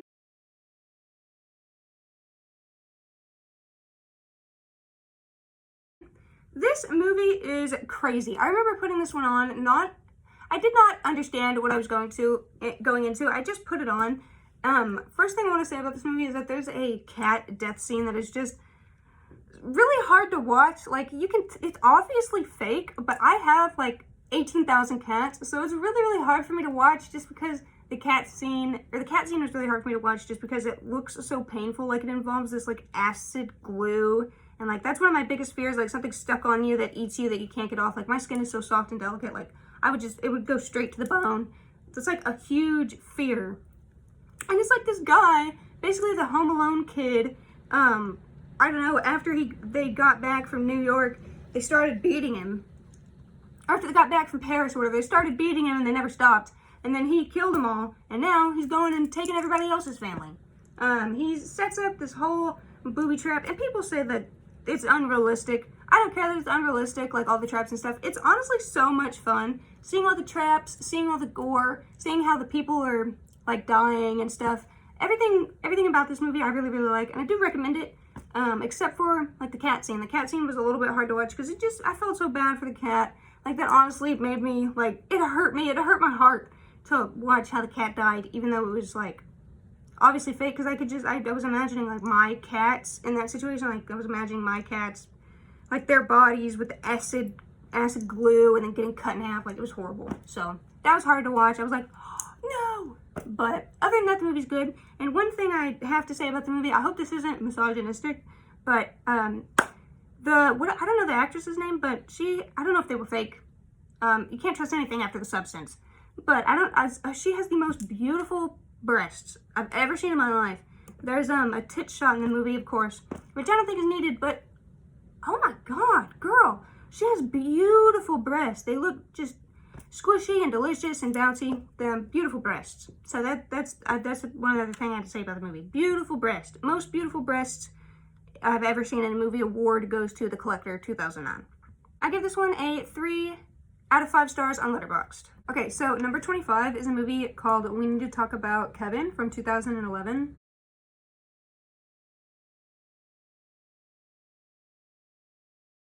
This movie has the guy who played in Step Brothers, John C. Reilly. He's in it. This isn't like a comedic role. It's more of like a dramatic, serious role, which is kind of unique to see him in. I think he's had like a few of those. I know he was in like a Dark Waters remake or something like that. I saw like the beginning of that and never finished it. But this one was good. I didn't see like any chemistry between her and her husband though. Like there's no chemistry between the couple. Like even when they were having sex or having like, I think in one, she was like sucking his dick and the little kid Kevin walked in on him. I don't know. Like that, I don't know. I just didn't buy the relationship at all. I didn't see how they were together. I didn't see them liking each other. It was pretty fun though. I just expected more gore. Like I expected to see the son do more evil things. I expected to actually see him blind his sister, which eventually he gets a little sister, which the main character shouldn't have been pregnant in the first place. Like you could tell she never wanted kids. She never wanted to be pregnant. She never wanted this life. It's all her husband forcing things on her. And then he doesn't take any responsibility and he doesn't see like anything wrong with Kevin. And then Kevin kills him. Kevin kills him and his little sister at the end. And then the mom still goes to visit him in prison. And then like the last shot is him hugging his mom looking scared. Like, yeah, you little psychopath. You're an idiot. Like, why would you ever put yourself in this situation? You want people to think you're a psychopath. Do other things to make people think you're a psychopath. Don't kill and then get yourself put in prison because you don't want to go to prison. He's just a stupid character. I have heard somebody say that it didn't make sense really how he's so calm and collected as like a more teenager and adult, but then when he like as a kid, as a child, his outbursts are they're much more on the surface. They're much more external instead of internal. Like he thinks a lot less as a child, which I can kind of see that. Like, yeah, like you do act a lot different when you're a child than when you're when you're an adult. I guess that just happens sometimes. Some people retain more of their childlike tendencies and some people tend to change more or tend to hide themselves more. I just think that he found ways to hide himself more, or found ways to hide his more external behavior, found ways to internalize them. That's just what I assume. I recommend the movie. I think it was a little long. The beginning scene is just her with a bunch of tomato sauce. But it's pretty good. I just expected to see more. I give it a 4.5 out of 5. It was good and I like the story. I do wish we got to see more carnage. I do wish we got to see more of him hurting his schoolmates, more of him hurting his sister, more of him doing bad things. Yeah, I just wish we got to see more instead of really just hearing it from the horse's mouth. Number 24 is a movie called Session 9 from 2001.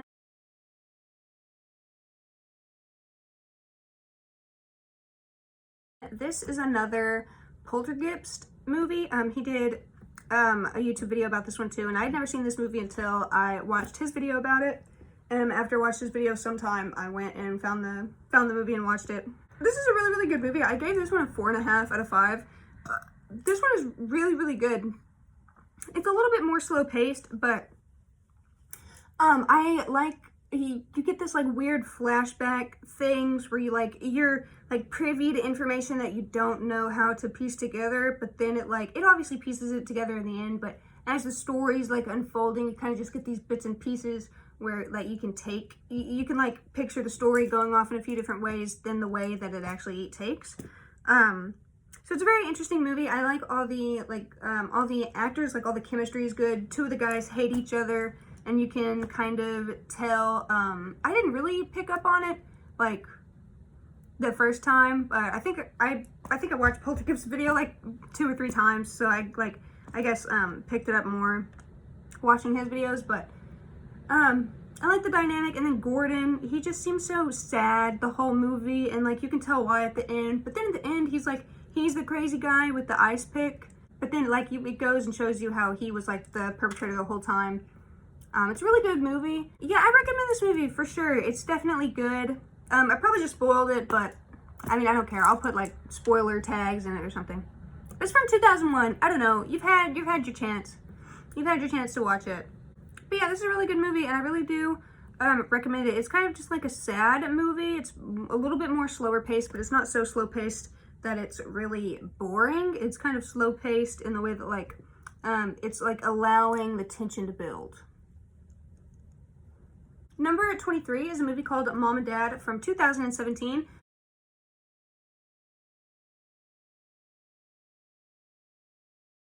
This movie has Nicolas Cage in it, which Nicolas Cage is like one of the best actors of all time, Ghost Rider himself. He can do no wrong. He's just a great actor. I love him in this. One of his monologues goes on a little too long, and it looks like it seems like they should have put it in the movie. If you know, like you know. But I really love the premise of the movie. The premise of the movie is like the parental instincts turn into like this, like they turn into disgust or something. They almost like it's I don't know, their love turns into like this, they want to hurt their kids instead of like they want to protect their kids. Like when they get around, like they want to protect their kids until they get around them, and then like I don't know, some chemical reaction happens in their brain where like their maternal and fatherental instincts just don't kick in. They get twisted and flipped on their head, and they want to hurt their children. They like desperately want to attack their children. And I really, really like the scene where the 2 adults, Nicolas Cage and the other parent, are attacking their kids. The grandparents come in, the 2 parents, and then they start attacking their kids who are attacking their kids. And it's really, really funny. The kids are like, "Hey, Grandma," and they're like, "Hey," swinging axes at their own kids. And then the parents are fighting the old people, which I think is funny because, everybody's had that experience where you just wanted to sock an old person, you know, because old people talk. Old people just talk because they're old. They think they can't get popped, you know, because they're old. But sometimes you just want to pop an old person.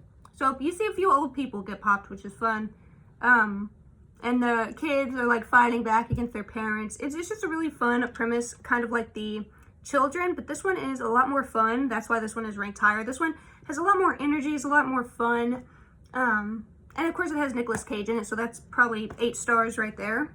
I gave this one a 4 stars out of 5. I definitely would recommend it. I wish there was like more. Like I didn't want the movie to end. I wish there was more carnage. I wish we could have seen more parents hurting their kids, more grandparents hurting their children.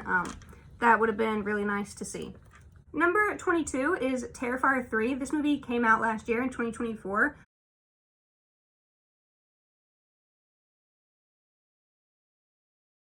I remember the first time I saw the first Terrifier movie, and I was watching it with my boyfriend at the time, and he made fun of me because he thought the movie was stupid, but I knew that the movie was good, and look now, the movie's blowing up, everybody loves the movie, I loved it first.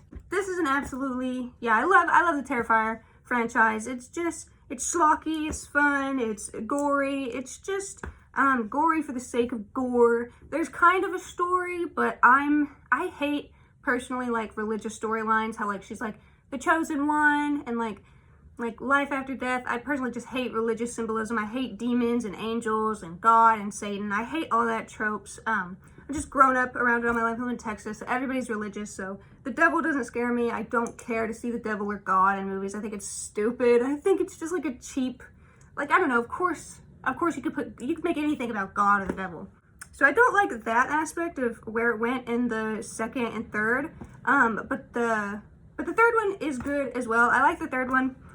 It wasn't as good as the first one, but Vicky was pretty annoying in it. I don't know, I liked the pale girl kind of in the second one. I kind of hope to see the little pale girl in art. I've never been the biggest fan of Vicky. She's just kind of annoying. She talks a lot of shit. Her voice is just kind of annoying. She's really ugly to look at. I like that Art's silent. I like that he, you know, he can't be annoying because he doesn't talk. But Vicky, it's like, shut up, let Art take the show. She basically stole the show from him, which I didn't really like in this movie, but I give it a 3 out of 5 stars. I don't like, some of the acting was bad. I didn't care for like the podcast character and they like having sex in the shower. That was a good scene, but I just didn't care for those characters. It was still a good movie though. The coloring, they always do this weird coloring thing in the Terrifier movies, so the color always looks weird. But it's good. If you like the first two, I recommend it. I wouldn't watch Terrifier 3 if you haven't seen any of the other Terrifiers because, I mean, then it would just make like absolutely no sense. Number 21 is a movie called Ready or Not. This is a movie from 2019.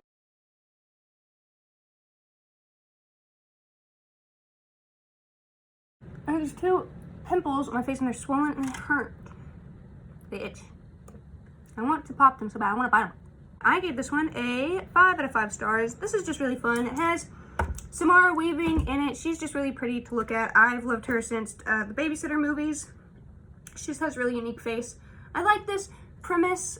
I feel bad though for the rich family because on one hand, if it was my family, yeah, I would try to my brother or my sisters, whoever they're marrying, to keep the family and the family wealth. I mean, like, yeah, I'm gonna be thinking about my family.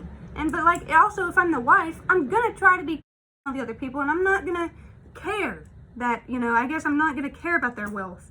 Because she kills them in the end, when I probably would have, I don't know, you're missing out on all the money. Like, at least marry him and then kill him. She can get some of the money. She just, you know, she doesn't marry him and then he dies.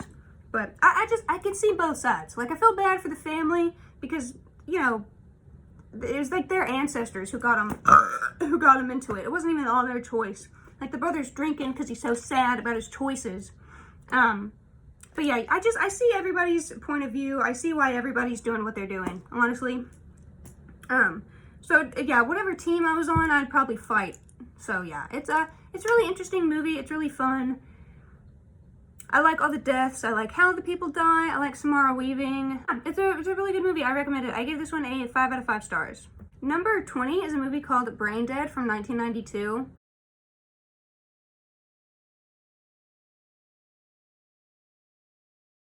This movie was such a surprise. I didn't think I was gonna like it as much as I did. The little nerd guy, Lionel, he's so attractive. He's so cute. And he's so nerdy. He's so funny. And then the girl, he meets Paquita. She's really cute. I like the way she dresses. She looks like a little like a little pinup girl or something. I really like their chemistry. I really like their personalities together. I thought that this was like an American movie because everybody was white, or I don't know. It looked American, but then I heard some of the people's accents. And it was just a whole bunch of different people. Apparently, it turns out it's from New Zealand. I really liked all the zombies. There's a lot of unique zombies. Like one girl, I don't know, she had like a baby split through her face, and like the fat guy zombie. The Lionel gets like this lawnmower with the fan blade, and he's chopping everybody. And apparently, like, it was the most used amount of blood in a film ever. Like fake blood. They probably didn't use real blood. That probably would have stank. But it was really, really interesting. I really liked it. I liked how the zombie virus began. I really, really love the, like, infection thing, like, zombie infection. Like, some dirty little rat monkey creature bites this old lady, and she turns into goo, and she's like falling apart.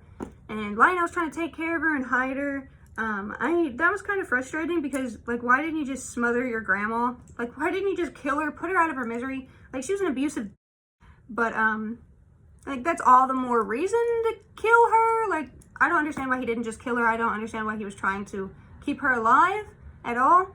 I don't know why he was trying to help her. I would have just killed her. But yeah, so because he tries to help her and tries to hide her, everything bad goes on, and then she turns into like this house-sized zombie thing, and it's crazy. Or I think she's like house-sized. She turns into this huge thing. But all is well in the end. I definitely recommend this one. I give this one a 5 out of 5 on Letterboxd. Please watch this movie. It's so fun. It may be a little bit boring in the beginning, and it is kind of long, so there are a few parts that are just a little drawn out, because really what you're wanting to get to is like the meat, all the people dying and the zombies and stuff. So it takes a little bit to get there, but it's very interesting, and I really recommend it. 5 out of 5 stars. Okay, number 19 is The Belko Experiment. This is a movie from 2016.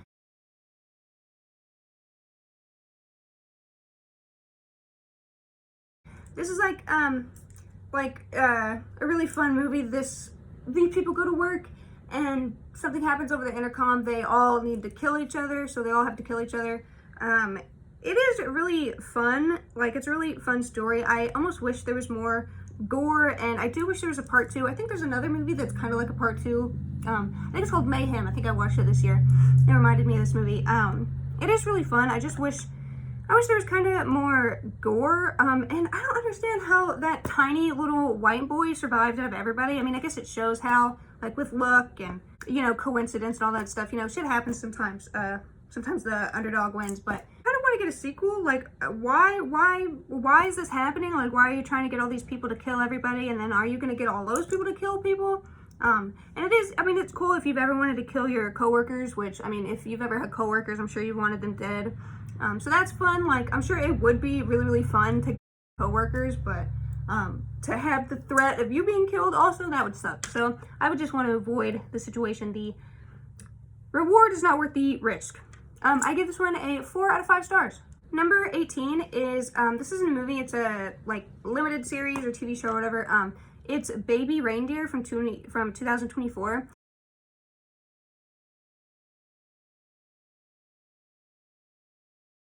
This movie, or this TV show is just so, like, I really, really like the, like, awareness for male violence and, like, male-on-male violence. I really liked how he was being so open. He was really being so vulnerable, and I hate how in society, like, men aren't allowed to be vulnerable. Like, I hate that men are expected almost to be, like, in some circumstances, obviously not all, but so, you know, men are expected to be stronger than women, like, mentally and stuff like that. I don't understand that. I don't get the whole you're a faggot if you cry thing.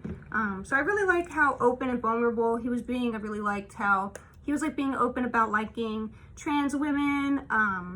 You know, I really, really liked it. I think it's a powerful show. I think Richard Gadd is really, I mean, he's brave, obviously. Like, that's probably a really, really hard thing to share, that you've been and by somebody that you trusted, you know. I really like it. I really recommend it. There's some of it is hard to watch. The Martha character is crazy.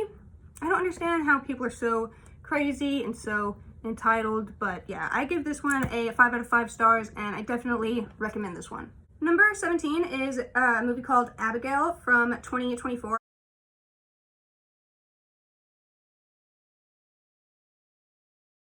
I went and saw this one in theaters. I love anything vampire, and from the trailer I knew I was gonna like it, and I was right. I loved it. The guy character, I think the guy's name is like Dan Stevens or something. I love the character he plays. He's like this ex-cop or something. He's kind of hot in that role. I really like how much of it is. I like how he acts when he turns into a vampire. I like the kid vampire. I like that trope. I like how strong she is. She seems really talented. I know that she's like Irish or something, and like this was her first movie, and it was like her first time doing an American accent. She's a really, really good actress. I love like all the ballet stuff. I think ballet is really cool. Ballet is awesome. It takes a lot of like discipline and Personally, I just don't have the balance. I trip standing sometimes. Like, I'll just be standing there and I'll fall. So, yeah. Ballet is really, really cool. I like how it's like a ballet dancer vampire. I just think it's cool that the vampire has her own hobby. She's not just like this creepy, brooding vampire. She's like allowed to be like a little girl and a vampire. She has like this whole big house basically to herself. And she makes a lot of money. She probably has other kid friends. She probably has other kid vampire friends. I want to be Abigail. I want to be Abigail. She's everything I want to be. She's a vampire. She has no family. She has a big old house. She's rich. Yeah. And she just gets a bunch of people to eat at the end of the day. Rest in peace to Angus Cloud. He was in this. I'm pretty sure this was like his last movie, or like he died shortly after this or something. So rest in peace to him. Melissa Barrera is in this. She was in Scream 5 and 6. She's really good in it. I liked her drug addict character. But I liked other characters. I always want to say that he's Asian, but he's not Asian. The big guy who's in Legion, I don't know his name, but he was really good in it too. I liked his relationship with the Sammy character, played by Catherine Newton. Yeah, I really liked this movie. I really liked all the characters. I gave this one a 5 out of 5 stars. The trailer kind of gave too much away. Kind of gave basically the whole story away, except for a little part of the ending, but I definitely recommend it. Number 16 is a movie called Better Watch Out from 2016.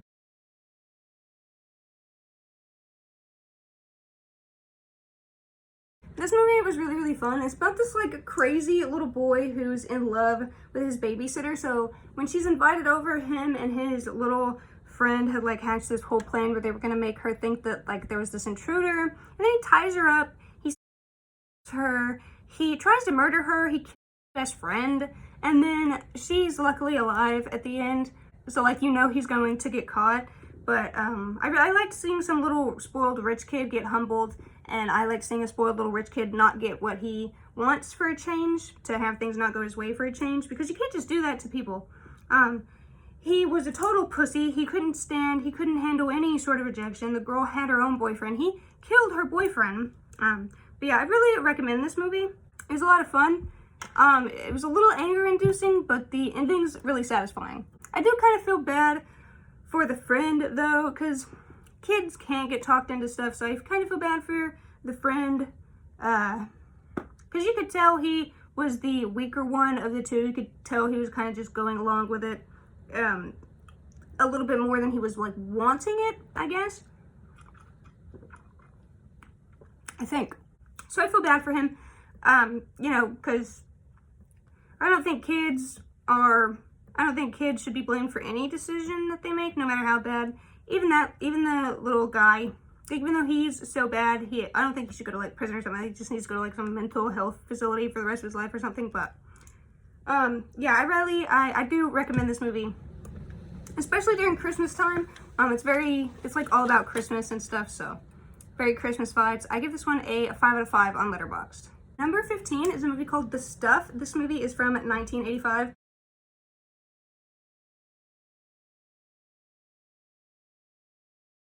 This was a really, really surprising watch. I saw this movie recommended on TikTok, I think by Blue Ghosts. I'm pretty sure. She recommends a lot of movies. It's just really, really interesting.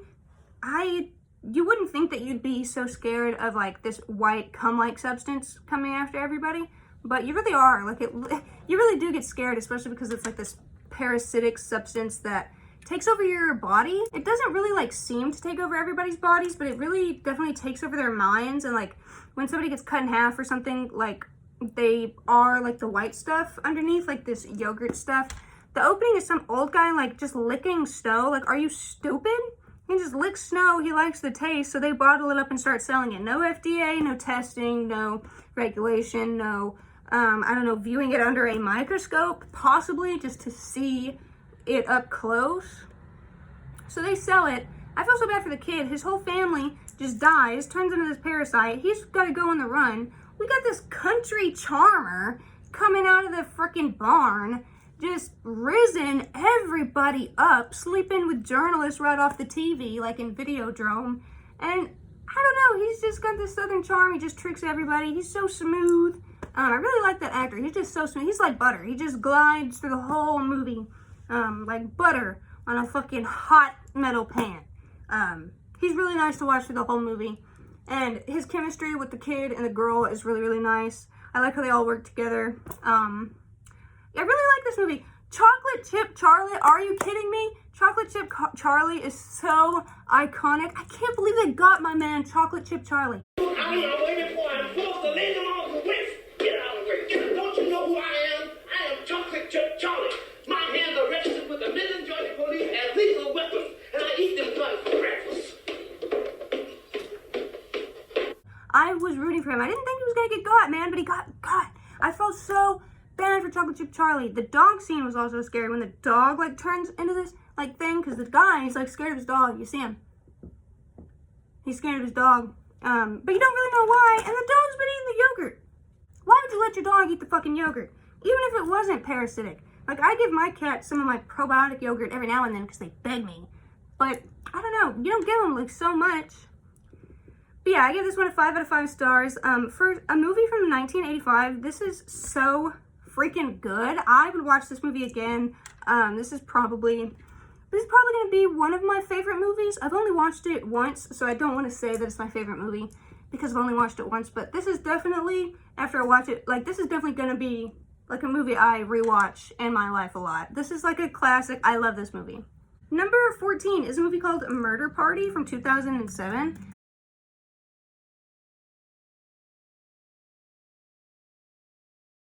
I had been looking at this movie for a while, not watching it, but wanting to watch it. This movie's actually really surprised me. This is probably, like, it's such a good movie. I'm pretty sure, let me see what I give this one.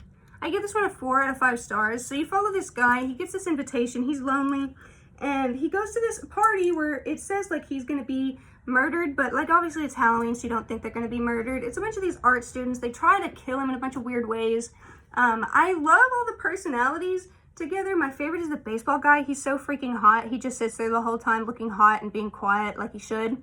And then everybody else is kind of weird. They all do drugs, they party, and you feel so bad for the guy, but like something happens and they all end up killing each other, and the guy goes back home and does the exact same thing like you see him in the beginning of the movie. He just sits down and pets his cat.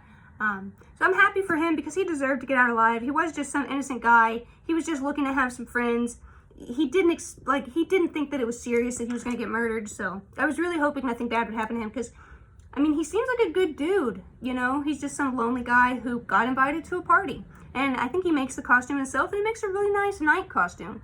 You know, he really put a lot of time in it. And fucking art people, is that what you guys are like? I'm not like that.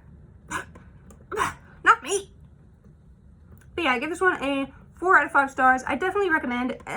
It's like a little bit amateur. Some of like the sound mixing or something isn't like all there. It's not like 100% quality, but I do really recommend it. I think it's a really, really good movie.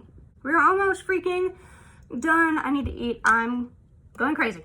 Number 13 is a movie called The Crazies from 2010.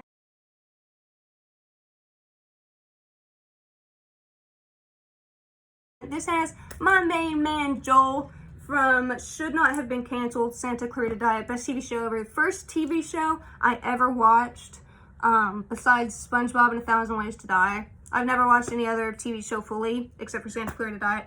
Well, I watched the first season fully, okay? Don't get me started on the rest, but yeah, it's a really good movie. I did expect more gore. The scenes that were there were really nice. I just expected more crazy stuff to happen. I expected more people to go crazy. I expected a little more like of a crazy atmosphere. It gives me kind of Slither vibes with how it's made, how it's shot, with a little bit of the humor and the people in it. Yeah, the main guy, Joel, he's super hot. I give this one a 4.5 out of 5. On Letterboxd, I think you should definitely watch this one. Number 12 is Hellraiser 2. This is a movie from 1988.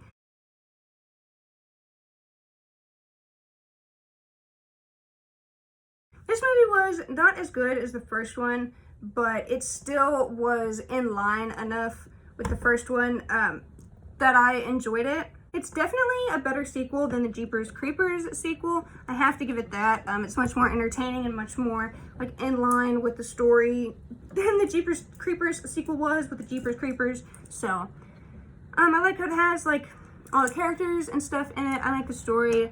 I like how we get to see more of the world, like more of the hell side. We get to see more of Leviathan. Dr. Channard. I didn't really like Dr. Channard. I don't know. How did he just come in and kill everybody? Like, how is he already coming in? He's more powerful than Pinhead. I didn't like that. I don't know. I just didn't like his character. And I do not understand how you get pain and pleasure confused. Like, those are two, I don't know.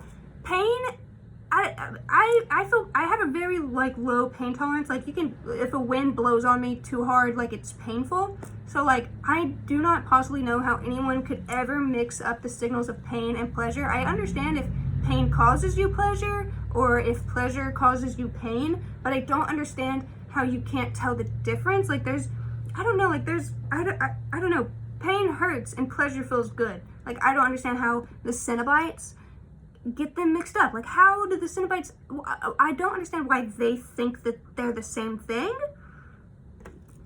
I don't even know. I don't know. But yeah, it's good. I'd say watch it. I gave it a 4.5 out of 5 stars. Number 11 is the first Hellraiser movie from 1987.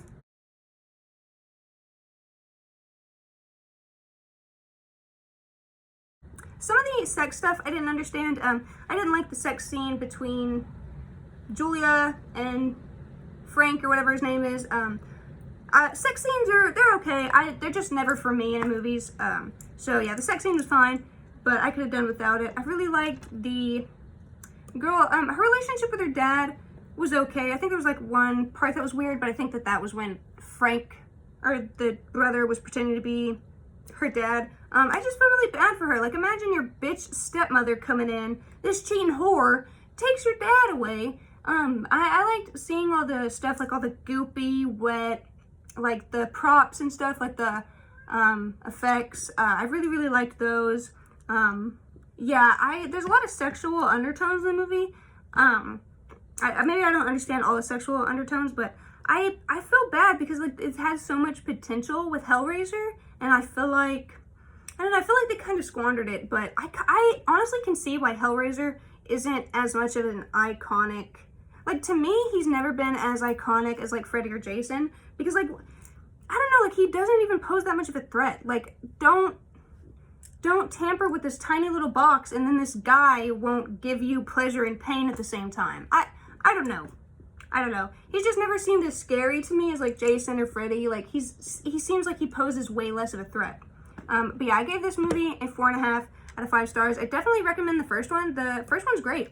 Number 10 is Longlegs. This movie came out last year in 2024.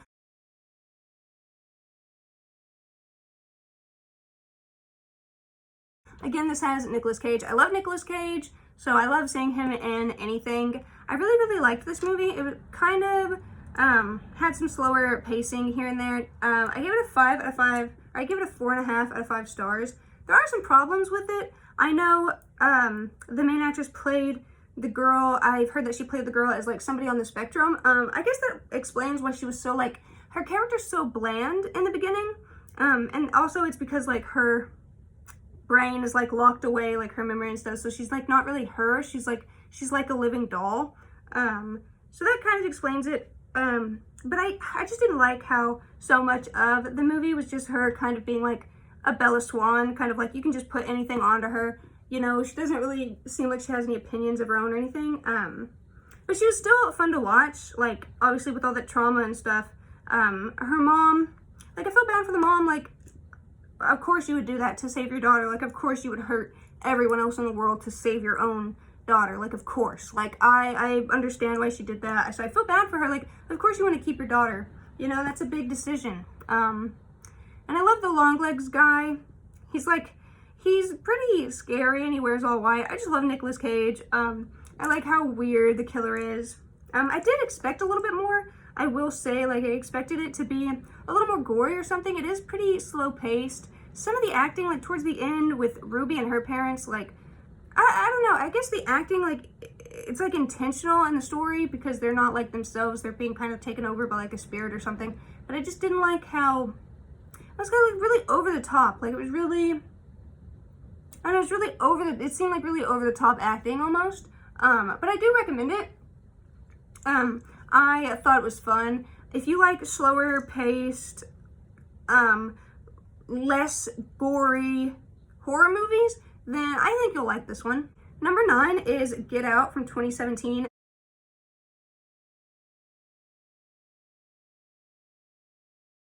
This movie is so entertaining. It's just so crazy to see these white people, like, firstly, they're being so, like, I guess they're trying to be nice when they're bringing up Tiger Woods and stuff, but they're just, like, they're just being so obviously racist to this black dude.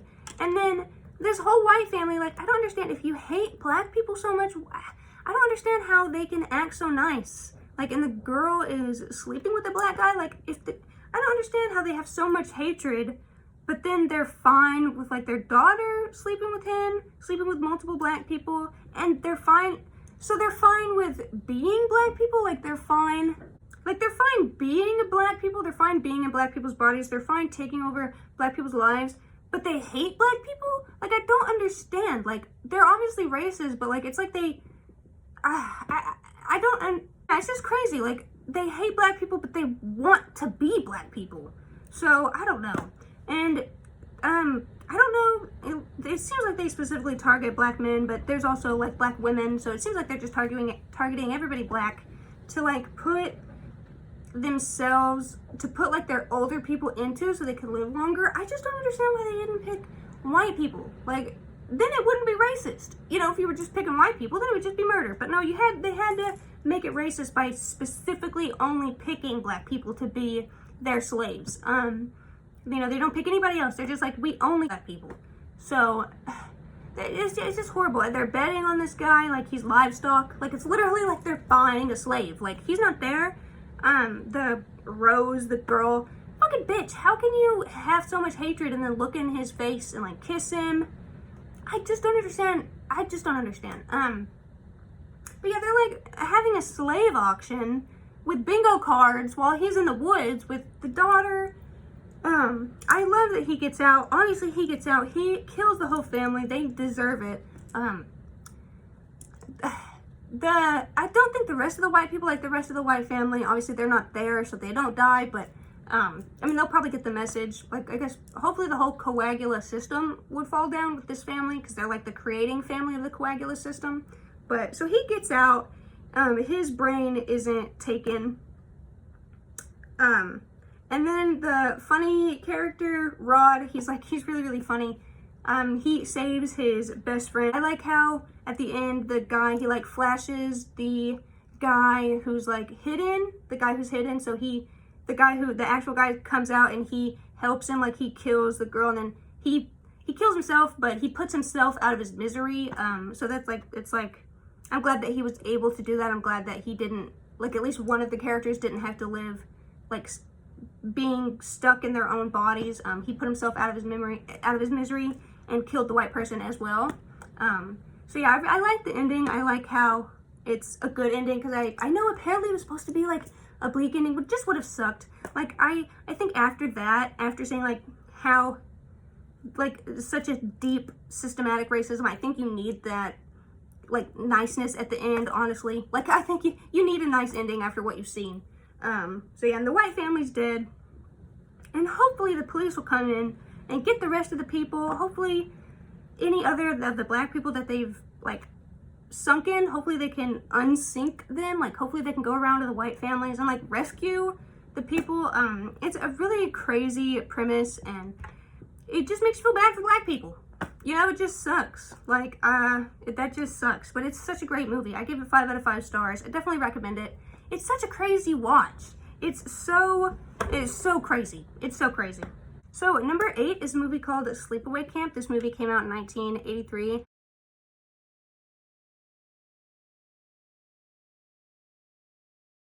I gave this movie a 5 out of 5 stars. This was just such an entertaining watch. I loved seeing the guy and get what he deserves. He gets burned alive. You see, so yeah, he gets what he deserves.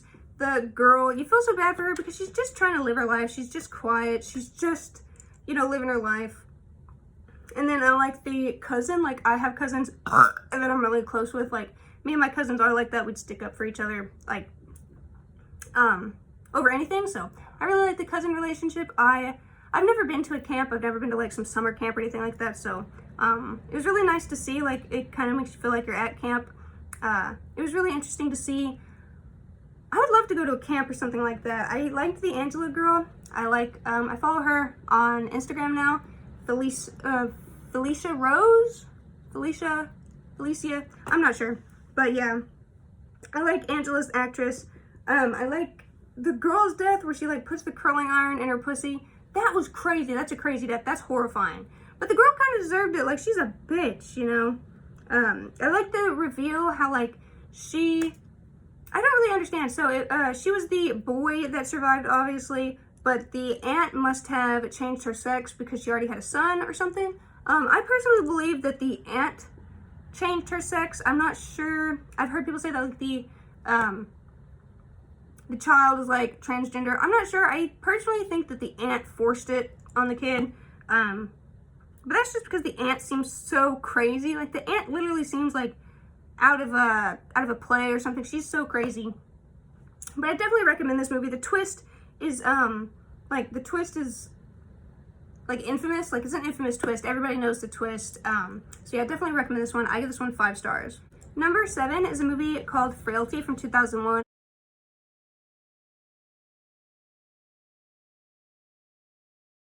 I heard about this movie from Cody Leach.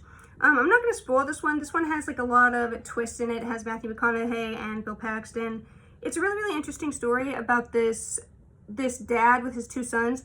I typically don't like anything religious or with religious undertones, but this one did it really tastefully. It did it really good. I like how it's a guessing game. Like, you don't know whose side to be on. You don't know who to trust. You don't know who to believe. But that at the end, it kind of like, the whole time I thought everything was true, and it, you know, everything turns out to be true. So yeah, it's a really, really interesting movie. I gave this one a 5 out of 5 stars. I think everybody should watch this. Yeah, I definitely recommend this movie. Number 6 is Jeepers Creepers from 2001.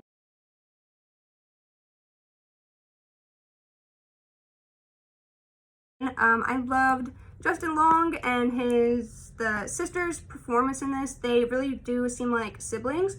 The girl has glasses in the beginning, so you can see why the creeper chooses chooses Justin Long's character's eyes as opposed to hers, as well as fear, obviously, because she's not afraid of him kind of in the end. There was so much potential. The sequel didn't do this one justice at all. And it sucks about the director that he's like a pedophile, because there was so much potential in this movie. This could have been like a huge franchise.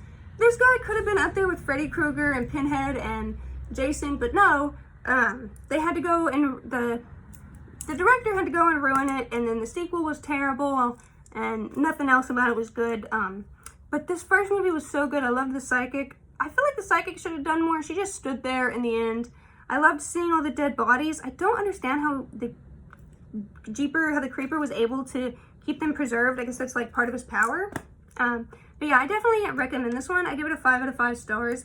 It's an absolute classic, and the sibling relationship is so much more, it's so much easier to follow, because then you don't get any complicated weird sex stuff that's unnecessary. You don't get any weird stupid drama that's unnecessary. They love each other, and they're gonna be there for each other no matter what, because they're family. Number 5 is a movie called Legion from 2010.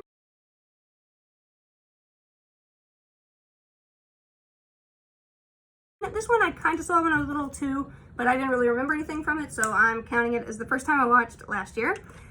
This is another kind of religious undertone movie, but it was just done so good, and there's gore, there's like, I don't know, it's so good. Even the angels are kind of like humanistic, which I like. They're not like these like, oh, no, Padre de Santos, like weird, you know, oh, do good, like, you know, weird people. They're like humans. Like, the angel is really humanistic.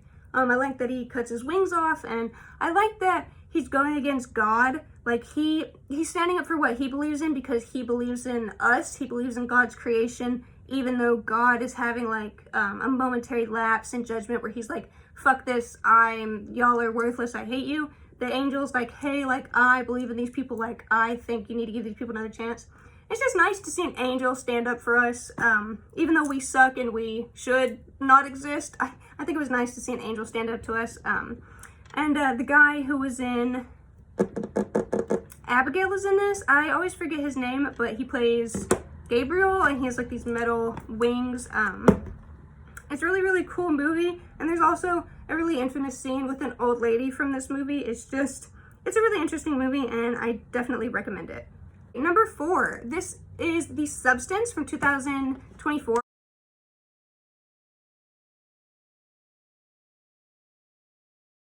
I watched this movie last year, and it's just so good. It's such a good commentary on like the female experience. Obviously, I've never been in a movie, I've never aged in Hollywood, but you know, women are, it's like we always have to look good.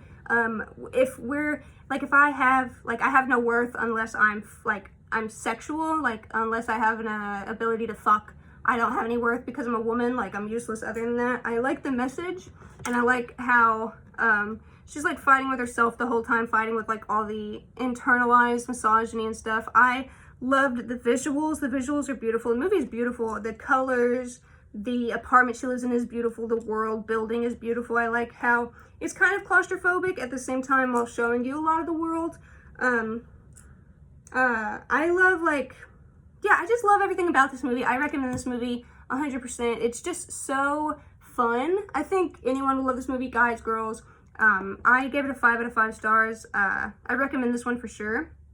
I think Demi Moore gets so vulnerable too. Like, I've heard that like she's been an actress for so long, like she's already, I think Cody Leach said this, she's already like proved herself, like, and she still chose to get so vulnerable. Like, she must have like felt so much with this character. Like, she must have really cared about this role in this character to allow herself to be so vulnerable and stuff. And I like how we saw Bush in the movie. We need to see more Bush representation. We need more cocks and more Bush in movies. I'm starting a petition, more Bush in movies. Number 3. So my number 3 pick for all the movies that I watched last year is Blink Twice.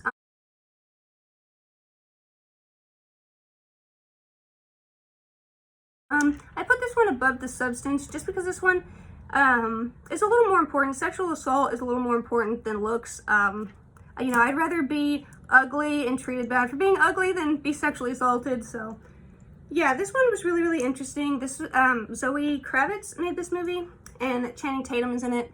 The movie is like really, really beautiful. You think everything's fine, like everything seems fine, but then like you get to see like the twisted underbelly of what's happening to the girls, and you kind of understand like anytime there's males and women, you know that the males are going to do something bad. Like, you know, sexual assault, anytime there's powerful men and there's women in general, there's going to be sexual assault. You just know. So you already know walking into the movie what it's going to be about. It puts a trigger warning in the beginning. You don't need the trigger warning. You know what it's going to be about. I think the original title for the movie was Pussy Island. I like that a lot better than Blink Twice, but yeah, I hate censorship. Also, MPAA, please kill yourself. Nobody loves you. Nobody wants you. We need to dismantle the MPAA. Movies do not need to be rated. Anyone should be allowed to watch anything. Thank you. Number 2 is a movie called Seven. This movie is from 1995.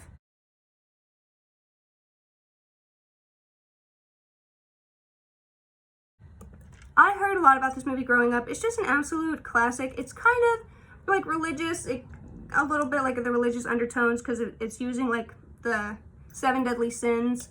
But this is such a classic movie. It has like all the acting in it's really good. All the actors are good. They play on each other really nicely. The universe is kind of like Gotham City, like dystopian, dirty. There's a lot of crime. I wish we got to see a little bit more. Like, I wish we got to see a little bit more gore with the fat man, a little bit more gore with the lust victim, a little bit more gore. Like, I wish we got to see more of the living corpse. Like, I wish we got to see, like, them suffer more. We get, like, really quick flashes and some, like, talking about the people suffering, but I wish we got to see it. I wish we got to see it in the movie, but it's it is really nice, like, what we do get. And then obviously the ending when the guy, he can't control himself because the guy killed his wife and her head's in the box. And he's so stupid. He goes ahead and kills him and lets him win. Like, you could have just, like, pistol whipped him. You know, you could have just bashed his face in a few times and still let him live. You didn't have to shoot him. But yeah,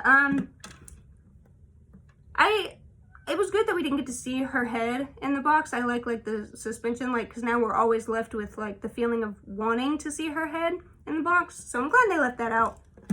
I definitely recommend this one. Like, this movie's a classic for a reason. And finally, the #1 movie I watched last year, the best movie I watched last year, the movie that is my favorite movie. It's now one of my favorite movies. It's probably the best movie I've watched in multiple years. But the movie that was better than all the other movies I watched last year is the movie Fido from 2006.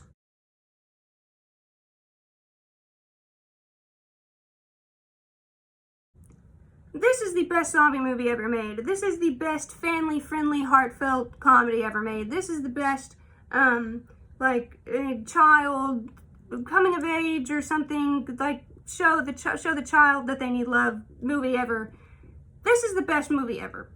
This movie has everything. It has some betrayal. It has wanting. It has, I love the aesthetic.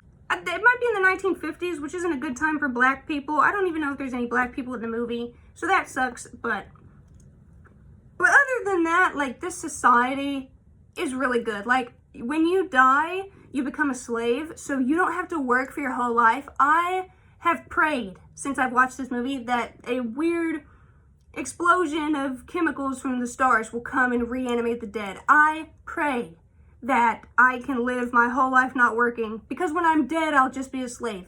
Like, this society is such a good society. Like, I wish we lived in this society. I wish this would have happened instead of all the wars that we had. I wish we had, like, our dead relatives as slaves for us. I want to live in this world so bad. I want to be part of this kid's family. The lady, she falls in love with the zombie, and it's not for, like, stupid sexual reasons. Like, she doesn't want to have sex with him. She genuinely loves him. And I don't even think he wants to have sex with her, because I don't think he feels that way. He just loves her because she's so tender to him and caring.